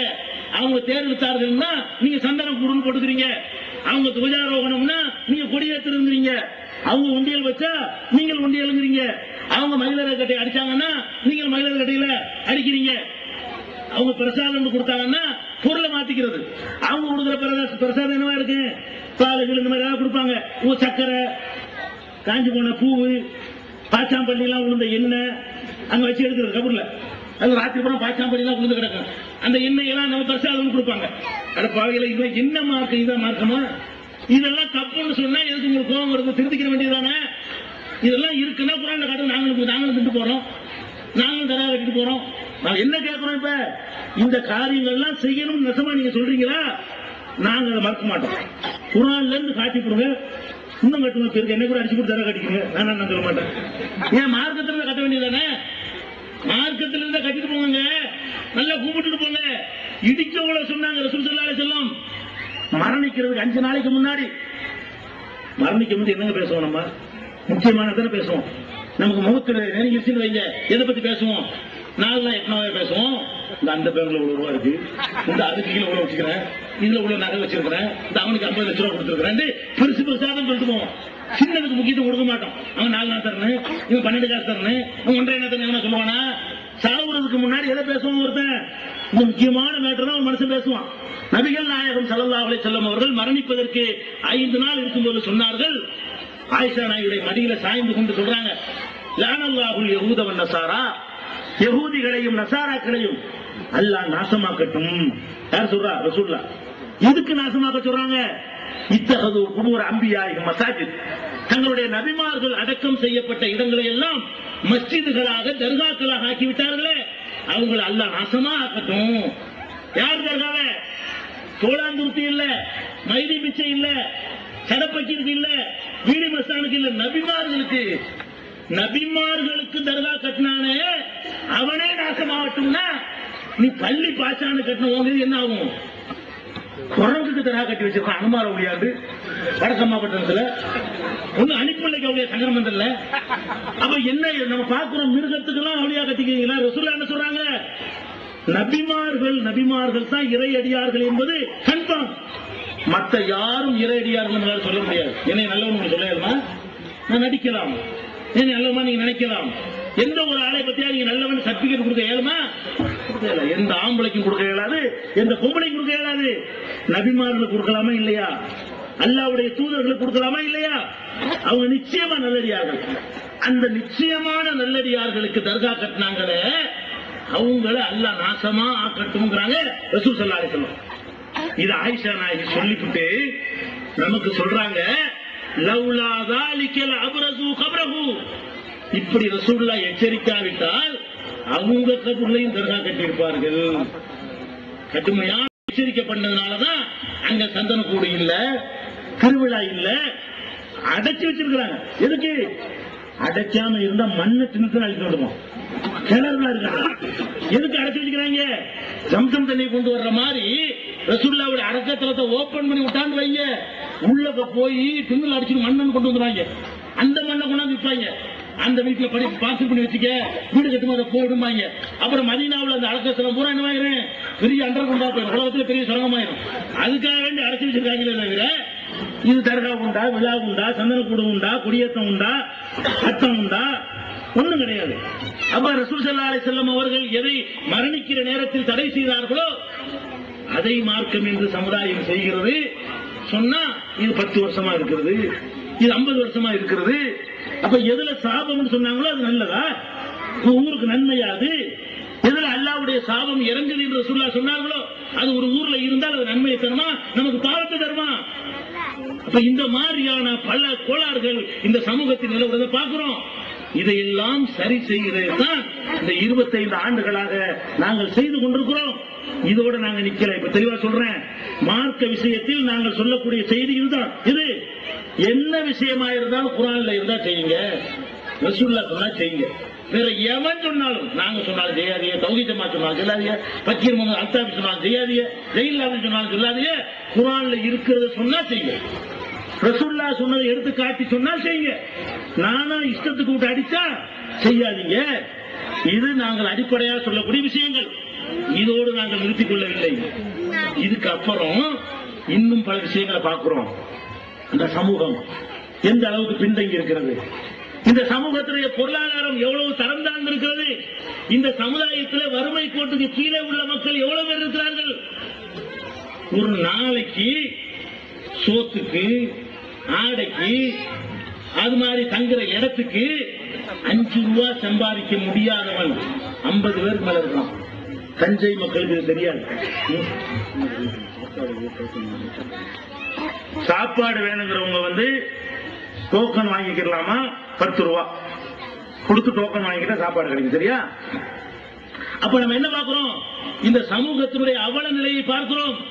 எப்படியாவது இந்த சமுதாயத்தை மேம்படுத்த, வெறுமனை இதை பண்ணி நாங்க சொல்லிட்டு போகல, மற்றவர்கள் சொல்ற மாதிரி வெறுமனை மார்க்க அப்படி சொல்லிட்டு போக மாட்டோம். எல்லாத்தையும் ரசூலுல்லாஹ் கையில் எடுத்தார்கள். ஒரு பிரச்சனையை விடாமல் நபிகள் நாயகம் ஸல்லல்லாஹு அலைஹி வஸல்லம் கையில் எடுத்தார்கள். ஊர் ஊரா நாங்கள் போய் பார்க்கிறோம். இந்த சமுதாயத்தில் உள்ள ஏழைகள் தகப்பனுக்கு மருத்துவம் செய்வதற்காக கொண்டாட்டிய பிரசவத்துக்கு மருத்துவமனையில் சேர்த்துவிட்டு அந்த டாக்டருக்கு பணம் கட்டுவதற்காக வட்டிக்கு பணம் வாங்குகிற காட்சியை பார்க்கிறோம். வட்டிக்கு வாங்கி 10 பவுன் நகையை கொடுத்து 10,000 ரூபாய் வாங்கி அதை வட்டி கட்ட முடியாம 10,000 ரூபாயிலே 10 பவுனும் முழுகிருச்சுங்கிறான. அப்படி ஏமாந்து நிற்கிற சமுதாயத்தை நாங்கள் பார்க்கிறோம். பல லட்சம் ரூபாய் மதிப்புடைய கட்டடத்தை 50,000 வாங்கி கொண்டு அடமானமா வைத்து அதை திருப்ப முடியாம 50,000 ரூபாய்க்கு 50 லட்சம் சொத்தை இழந்திருக்கிறாங்க. அப்படிப்பட்ட எங்கள் சகோதரனை நாங்கள் பார்க்கிறோம். அப்ப ஒரு நெருக்கடிக்கு பணம் கிடைக்காமல் மார்வாடிகள்டையும் சேட்டுகள்டையும் போய் வட்டிக்கு வாங்கக்கூடிய மக்களை பார்க்கிறோம். இதுக்கு என்ன செய்வது, இவங்களை மீட்க என்ன செய்வது என்று திட்டமிட்டு 33 ஊர்களில் வட்டி இல்லா கடன் கொடுக்கக்கூடிய ஒரு அமைப்பை நாங்கள் நிறுவி செயல்படுத்தி வருகிறோம். இன்ஷா அல்லாஹ் இந்த நிகழ்ச்சிக்கு பிறகு உங்க வளர்த்தூர்லையும் வட்டி இல்லாத முறையில கடன் கொடுக்கக்கூடிய ஒரு நிறுவனம், ஒரு ஜமாத், ஒரு அமைப்பு உருவாகும் இன்ஷா அல்லாஹ். அப்ப வட்டி இல்லாத கடன் கொடுக்க வேண்டும் என்று சொல்லி முதல்ல எமர்ஜென்சி கொடுப்போம். தொழிலுக்கு பின்னாடி பார்த்துக்கிறோம். ஒரு ஆஸ்பத்திரிக்கு, ஒரு நல்லது கெட்டதுக்கு, ஒரு அவசரத்துக்கு, அதுக்காக சொத்தை கொண்டே வச்சு ஏமாந்துறதப்பா. இந்து, முஸ்லிம், கிறிஸ்தவன் யார் பண்ணாலும் சாதி மத பேதம் இல்லாமல் பாதிக்கப்பட்ட மக்களை வட்டியிலிருந்து மீட்க வேண்டும் என்பதற்காக பைத்துல் மால் என்ற திட்டத்தை நிறுவி நாங்கள் செயல்படுத்திக் கொண்டு வருகிறோம். இது நாங்கள் செய்யக்கூடிய பணிகள். இதை நீங்கள் தெரிந்து கொள்ள வேண்டும்.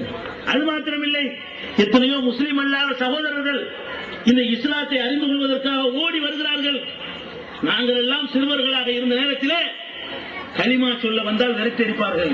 யாரு அஜய் போலீஸ் பயப்படுவாங்க. ஒருத்தன் இஸ்லாத்துல வந்தா அவனை இஸ்லாத்துல சேர்க்கிறதுக்கு யார் பயந்தா? மார்க் அறிஞர்கள் பயந்தார்கள், ஜமாத்துகள் பயந்தார்கள். ஏண்டா பயப்படுறீங்க? இது இந்த நாட்டில் உள்ள உரிமை.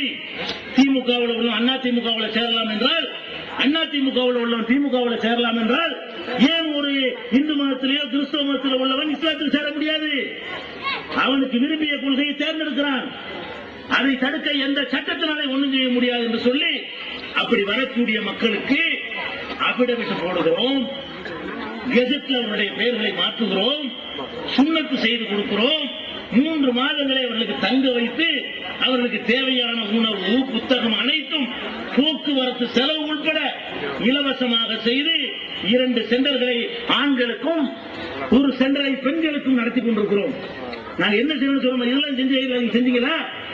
எங்களுக்கு முந்தைய பிடிச்சி நீங்க இருக்கிறீங்களே, பெரிய பெரிய ஆதிவாசிகள் சொல்லிட்டு இருக்கிறீங்களே, இது இந்த ஊர்களில் செஞ்சீங்களா? இந்த மாதிரி வரக்கூடிய மக்களுக்கு ஏதாவது பண்ணீங்களா? ஒரு முஸ்லிம் அல்லாத ஒரு சகோதரர் ஒரு அஞ்சல் அட்டை, ஒரு போஸ்ட் கார்டு போட்டால் போதும், குர்ஆன் வேணும், உடனே தமிழாக்கத்தை பெரிய அனுப்பி வைக்கிறோம். காசு யாருமே விசாரிக்க மாட்டோம். ராமசாமி இந்த திரு வளர்த்து போட்டு வந்தா போதும், சிரியா இலவசமா குர்ஆனை அனுப்புகிறோம்.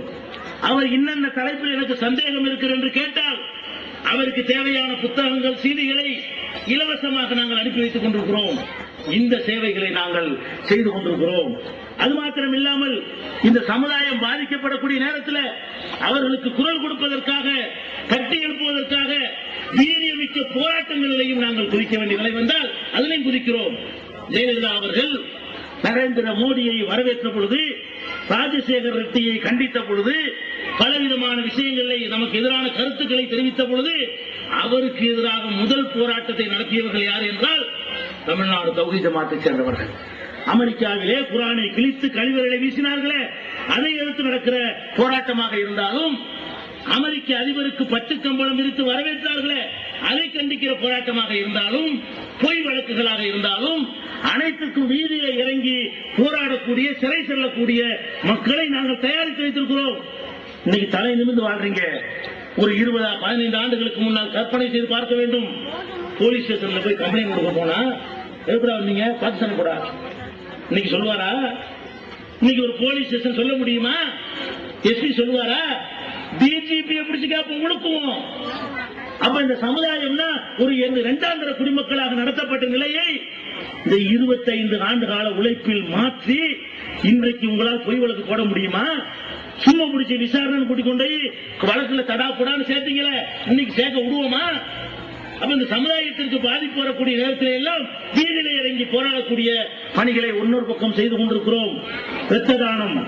இன்றைக்கு ஒருத்தர் அவசரத்துல ஒரு பெண்ணு பிரசவத்தில் சேர்த்தா கூட அவளுக்கு உடனே ரத்தம் தேவை, ஸ்டாக் இருக்கணும். இரத்த தானம் கொடுப்பதில் தமிழகத்தில் முன்னோடி முதல் இயக்கமாக அல்லாஹ் இந்த தமிழ்நாடு தௌஹீத் ஜமாத்தை ஆக்கி இருக்கிறானே, அந்த அளவுக்கு இரத்த தானங்கள், இலவச மருத்துவ முகாம்கள், இப்படி ஏராளமான பணிகளை, சமுதாயத்திற்கு தேவையான பணிகளை செய்கிறோம். சுனாமி என்ற ஒரு பேரழிவு வந்த பொழுது அந்த மக்களுக்காக எவ்வளவு தினமணி போன்ற பத்திரிகைகள் நிதி திரட்டினார்கள். அவங்களுக்கு கூட 50 லட்சத்தை தொட முடியவில்லை. பெரிய நாளிதழ். ஒரு சின்ன சமுதாயம், அந்த சின்ன சமுதாயத்தில் நீங்கள் சின்ன சக்தி என்று நினைக்கிறீர்களே, 75 லட்சம் ரூபாய் ரொக்கமாகவும் 1.25 கோடி ரூபாய் பொருளாகவும் திரட்டி 2 கோடி ரூபாய்க்கு சுனாமியை திரட்டி பைசா பாக்கி இல்லாமல் பாதிக்கப்பட்ட மக்களுக்கு சாதி மதம் பார்க்காமல் விநியோகித்த ஒரு வேலையை நாங்கள் எப்படி நம்பிக்கை வச்சிருக்காங்க பாருங்க. சுனாமின்னு கேட்ட உடனே எங்களை எதிர்க்கிற மக்கள் கூட இவன் சாப்பிட மாட்டான், இவன் தொட மாட்டான், சுத்தமாக இருப்பார்கள் என்று நம்பி தருகிறார்களே. 2 கோடி ரூபாய் அளவுக்கு எங்களை மாதிரி இன்னொரு சகோதரர்கள் சுனாமி திரட்டினார்கள். கொடுத்தார்களா? கொடுத்தாங்களா? இல்ல, திருடி விட்டார்கள் சொல்லி அதை ஒரு பிரச்சனையாக நாங்கள் ஆக்கிய பிறகு 35 மிச்சம் வச்சிருக்கிறோம். இன்னும் 1.5 வருஷத்துக்கு பிறகு 35 ரூபாய் மிச்சம் வச்சிருக்கிறோம். அதுக்கு பேரிடர் மையம் கட்ட போறோம்னு சொல்ற அளவுக்கு இருந்தாங்களே. அப்படிப்பட்ட ஜமாத்தாக எங்கள் ஜமாத் இல்லை. ஒவ்வொன்று பித்ரா ரமலான் மாதம் வந்துவிட்டால் ஒவ்வொரு ஏழை வீட்டிலும் பெருநாளை கொண்டாடுவதற்காக எவ்வளவு பித்ரா? 50 லட்சத்திற்கு மேல தலைமையில் இருந்து மாத்திரம் நாங்கள் 27 லட்சம் ரூபாய் கொடுத்திருக்கிறோம். வெளியிலிருந்து 50 லட்சத்துக்கு மேல மக்கள் திரட்டி இருக்கிறாங்க. அப்ப 3/4 கோடி ரூபாய்க்கு சித்ராவை திரட்டி வீடுகள் தோறும் அரிசி, பருப்பு, தேங்காய், சேமியா, இறைச்சி வாங்குவது காசு, ஏலக்காய், பட்டை, கிராம்பு, முந்திரி, எண்ணெய், டால்டா இன்று அந்தந்த கிளைகள் மூலமாக விநியோகித்தோமே, அதுலையும் கவனம் செலுத்துவோம். பெருமனே கத்தம் வராத பாத்தியா நீங்க நினைச்சுக்கிட்டு இருக்கிறீங்க, வரலாற்று ஜமாத்து நினைக்கிறீங்களா? இல்ல. கத்தம் பாத்தியா இல்லன்னு எதை எடுத்தாலும் இல்லைம்பாங்க அப்படி நினைக்கிறீங்களா? அதையும் செய்வோம், உருப்படுற காரியத்தையும் செய்வோம். இந்த சமுதாயம் 50 ஆண்டுகளாக புறக்கணிக்கப்பட்டு கல்வியிலே, வேலை வாய்ப்பில பின்தள்ளப்பட்டு இருந்தது. அதற்கு எதிராக களம் இறங்கி 10 லட்சத்திற்கு மேல் உங்களை திரட்டி நம்பி வந்தீங்கல்ல. நினைக்கிறார்கள், மற்ற ஜமாத்து மக்கள் நினைக்கிறார்கள், இவங்கெல்லாம் ஒண்ணுமில்ல, எங்க கொள்கை ஏத்துக்கிறார்களோட எங்களை தான் நம்புவார்கள். எங்களை ஏற்றுக்கொள்ளார்கள் இருக்கலாம், இவங்க தான் விலை போக மாட்டாங்க, இவங்க தான் சுத்தமா இருப்பாங்க நம்புகிறார்கள்.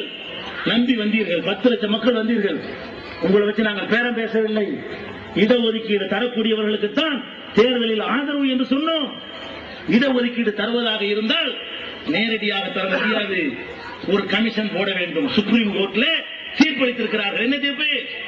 ஒரு மாநிலம் ஒரு சமுதாயத்துக்கு இடஒதுக்கீடு கொடுப்பதாக இருந்தால் உடனே கொடுத்துடக்கூடாது, ஒரு கமிஷனை நியமிக்க வேண்டும். அந்த கமிஷன் அந்த மக்களுடைய நிலைமையை ஆராய வேண்டும். அந்த கமிஷன் அறிக்கை கொடுக்க வேண்டும். அதன் பிறகு மாநில அரசு கொடுக்க வேண்டும் என்று சுப்ரீம் கோர்ட்ல தீர்ப்பளித்ததன் அடிப்படையில் நமக்கு இடஒதுக்கீடு தருவதற்காக ஜெயலலிதா கமிஷனை மறுசீரமைப்பு செய்திருக்கிறார். நம்முடைய முன்னாள் சகாக்கள் நாங்கள் கமிஷன் வேண்டாம், எங்களுக்கு இடஒதுக்கீடு தான் வேண்டும் அப்படின்னு இப்ப பேசுகிறார்கள். யாரு?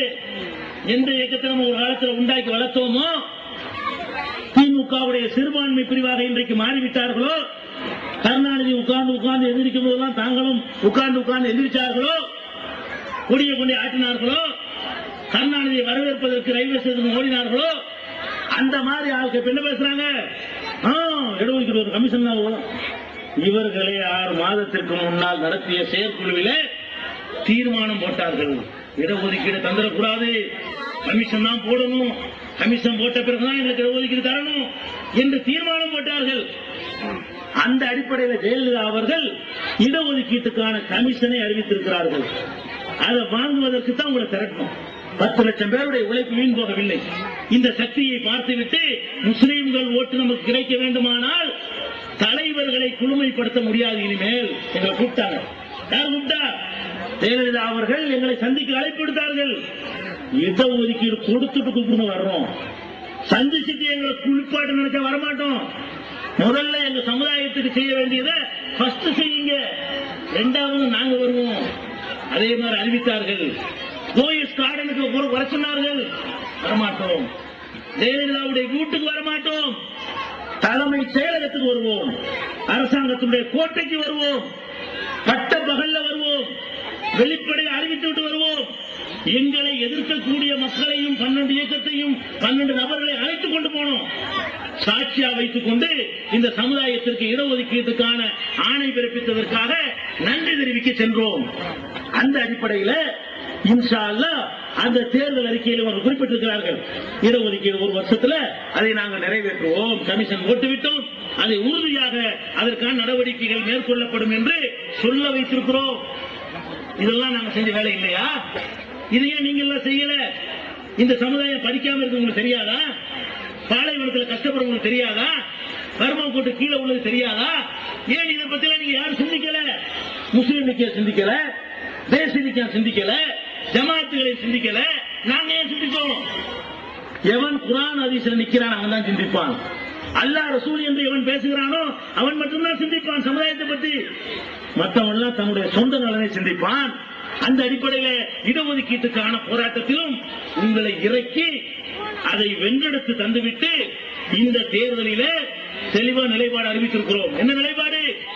வரக்கூடிய சட்டமன்ற தேர்தலிலே ஜெயலலிதா தலைமையில் அமைந்திருக்கிற அதிமுக கூட்டணிக்குத்தான் ஆதரவு. ஏன் ஆதரவு? ஏன் ஆதரவு? இடஒதுக்கீடு வழங்குவதற்கான கமிஷனுக்கு உத்தரவு போட்டிருக்கிற காரணத்தினால் ஆதரவு என்று தெளிவாக அறிவித்திருக்கிறோம். அறிவித்தோர் மாத்திரம் இல்லாமல் நாங்கள் கடினமாக உழைப்பு செய்து அந்த கோரிக்கையை வென்றெடுப்பதற்காகவும் பாடுபடுவோம். இப்படி எல்லா விஷயங்களையும் நாங்கள் கவனிக்கிறோம். இந்த சமூகம் நல்லா படிக்கணும். இன்னும் சொல்ல போனால் எங்களுடைய நேரடி மேற்பார்வையில இன்ஷா அல்லாஹ் வரக்கூடிய ஆண்டிலே தங்கி படிக்கக்கூடிய வெளியூர் மாணவர்களும் தங்கி படிக்கக்கூடிய மெட்ரிகுலேஷன் பள்ளி உங்கள் மாவட்டத்திலே, உங்கள் தஞ்சாவூரிலே வரக்கூடிய வருஷம் நாங்கள் நேரடியாக தமிழ்நாடு தௌஹீத் ஜமாத் நடத்தவிருக்கிறது. அது பற்றிய விளம்பரம் உணர்வுல உங்களுக்கு வரும். மதுரையில் அல் ஃபுர்கான் மெட்ரிகுலேஷன் ஸ்கூல், தமிழகத்திலே பல ஊர்களிலே பள்ளிக்கூடங்கள், மதரசாக்கள், இப்படி நிறைய இலவச பாடப்புத்தகங்கள், சுப்ஹானல்லாஹ், ஏராளமான சமுதாய பணிகளையும் நாங்கள் அக்கறை செலுத்துகிறோம். கூட்டு குர்பானியாக இருந்தாலும், சதகத்துல் ஃபித்ராக இருந்தாலும், எல்லா காரியத்திலையும் நாங்கள் தலையிட்டு நல்லது செஞ்சு கொண்டிருக்கிறோம். உங்களை என்னத்துக்கு நீங்க எதிர்க்கிறீங்க? எங்களை எதுக்கு வெறுக்கிறீங்க? நாங்க என்ன சிந்தித்தோண்டு எங்களுக்கு எதிராக நீங்கள் கச்சை கட்டுகிறீர்கள்? உங்கள் நெஞ்சை தொட்டு நீங்கள் சிந்திக்க வேண்டும். அதே நேரத்தில் எங்களுக்கு எதிராக சில செய்திகளை சொல்வார்கள். திசை திருப்புவதற்காக ரசூலுல்லாஹ் திட்டுறாங்க, அவுலியாக்களை திட்டுறாங்க, பெரியார்களை திட்டுறாங்க, மகான்களை திட்டுறாங்க. ரசூல் ஸல்லல்லாஹு அலைஹி வஸல்லம் அவர்களே, நாங்க மதிக்கிற அளவுக்கு எந்த ஜமாத்தும் மதிக்காது. எப்படி மதிக்கிறோம்? அல்லாஹ்வுடைய ரசூல் ஒன்றை சொல்லிவிட்டால் உலகமே சேர்ந்து எதிர்த்தாலும் அந்த ரசூலுடைய சுன்னத்தை காப்பாற்றுவதற்காக உசுர கொடுப்போம். இதுக்கு மேல எப்படி மதிக்க சொல்றீங்க? அப்ப ரசூலுல்லாஹ் மதிக்கிற நாங்க தான் முன்னாடி நிக்கிறோம், சுன்னத்தை கடப்படி நாங்க தான் நிக்கிறோம். ஏன் ரசூலுல்லாஹ்வை பத்தி கார்ட்டூன் போட்டாங்களே, முத போராட்டம் அறிவிச்சது யாரு? இந்தியாவுடைய மொத்த இந்தியாவுல டென்மார்க்ல ஒரு பத்திரிகையில நபிகள் நாயகத்தை கேலி சித்திரம் வரைந்து கீழ்த்தரமா பேசினாங்களே, ஹிந்தி பல பேர் செஞ்சார்கள். முதல்ல இந்தியாவில் அதை கவனத்தில் கொண்டு வந்து போராட்டத்தில் குதித்தது யார்? தமிழ்நாடு தௌஹீத் ஜமாத்.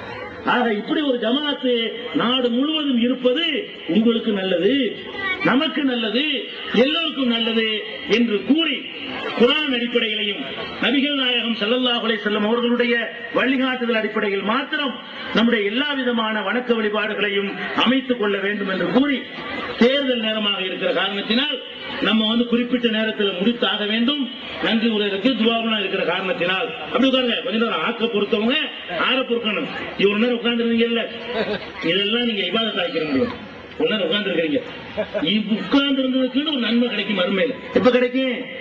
ஒரு குறிப்பிட்ட துவாவை சொல்லிவிட்டு நம்ம கலைஞ்சோம்னு சொன்னா, இப்படி உட்கார்ந்து இருந்ததெல்லாம் ஒரு தொழுகை மாதிரி, ஒரு நோன்பு மாதிரி, நம்ம செஞ்ச சவாபான ஒரு காரியம் மாதிரி மறுமையில் பதிவு செய்யப்படும். அதனால படபடன்னு எந்திரிக்காம அப்படியே உட்காருங்க. நன்றி உரை சொல்லிவிட்டு துவா ஓதுன பிறகு நம்ம கலையலாம். அஸ்ஸலாமு அலைக்கும்.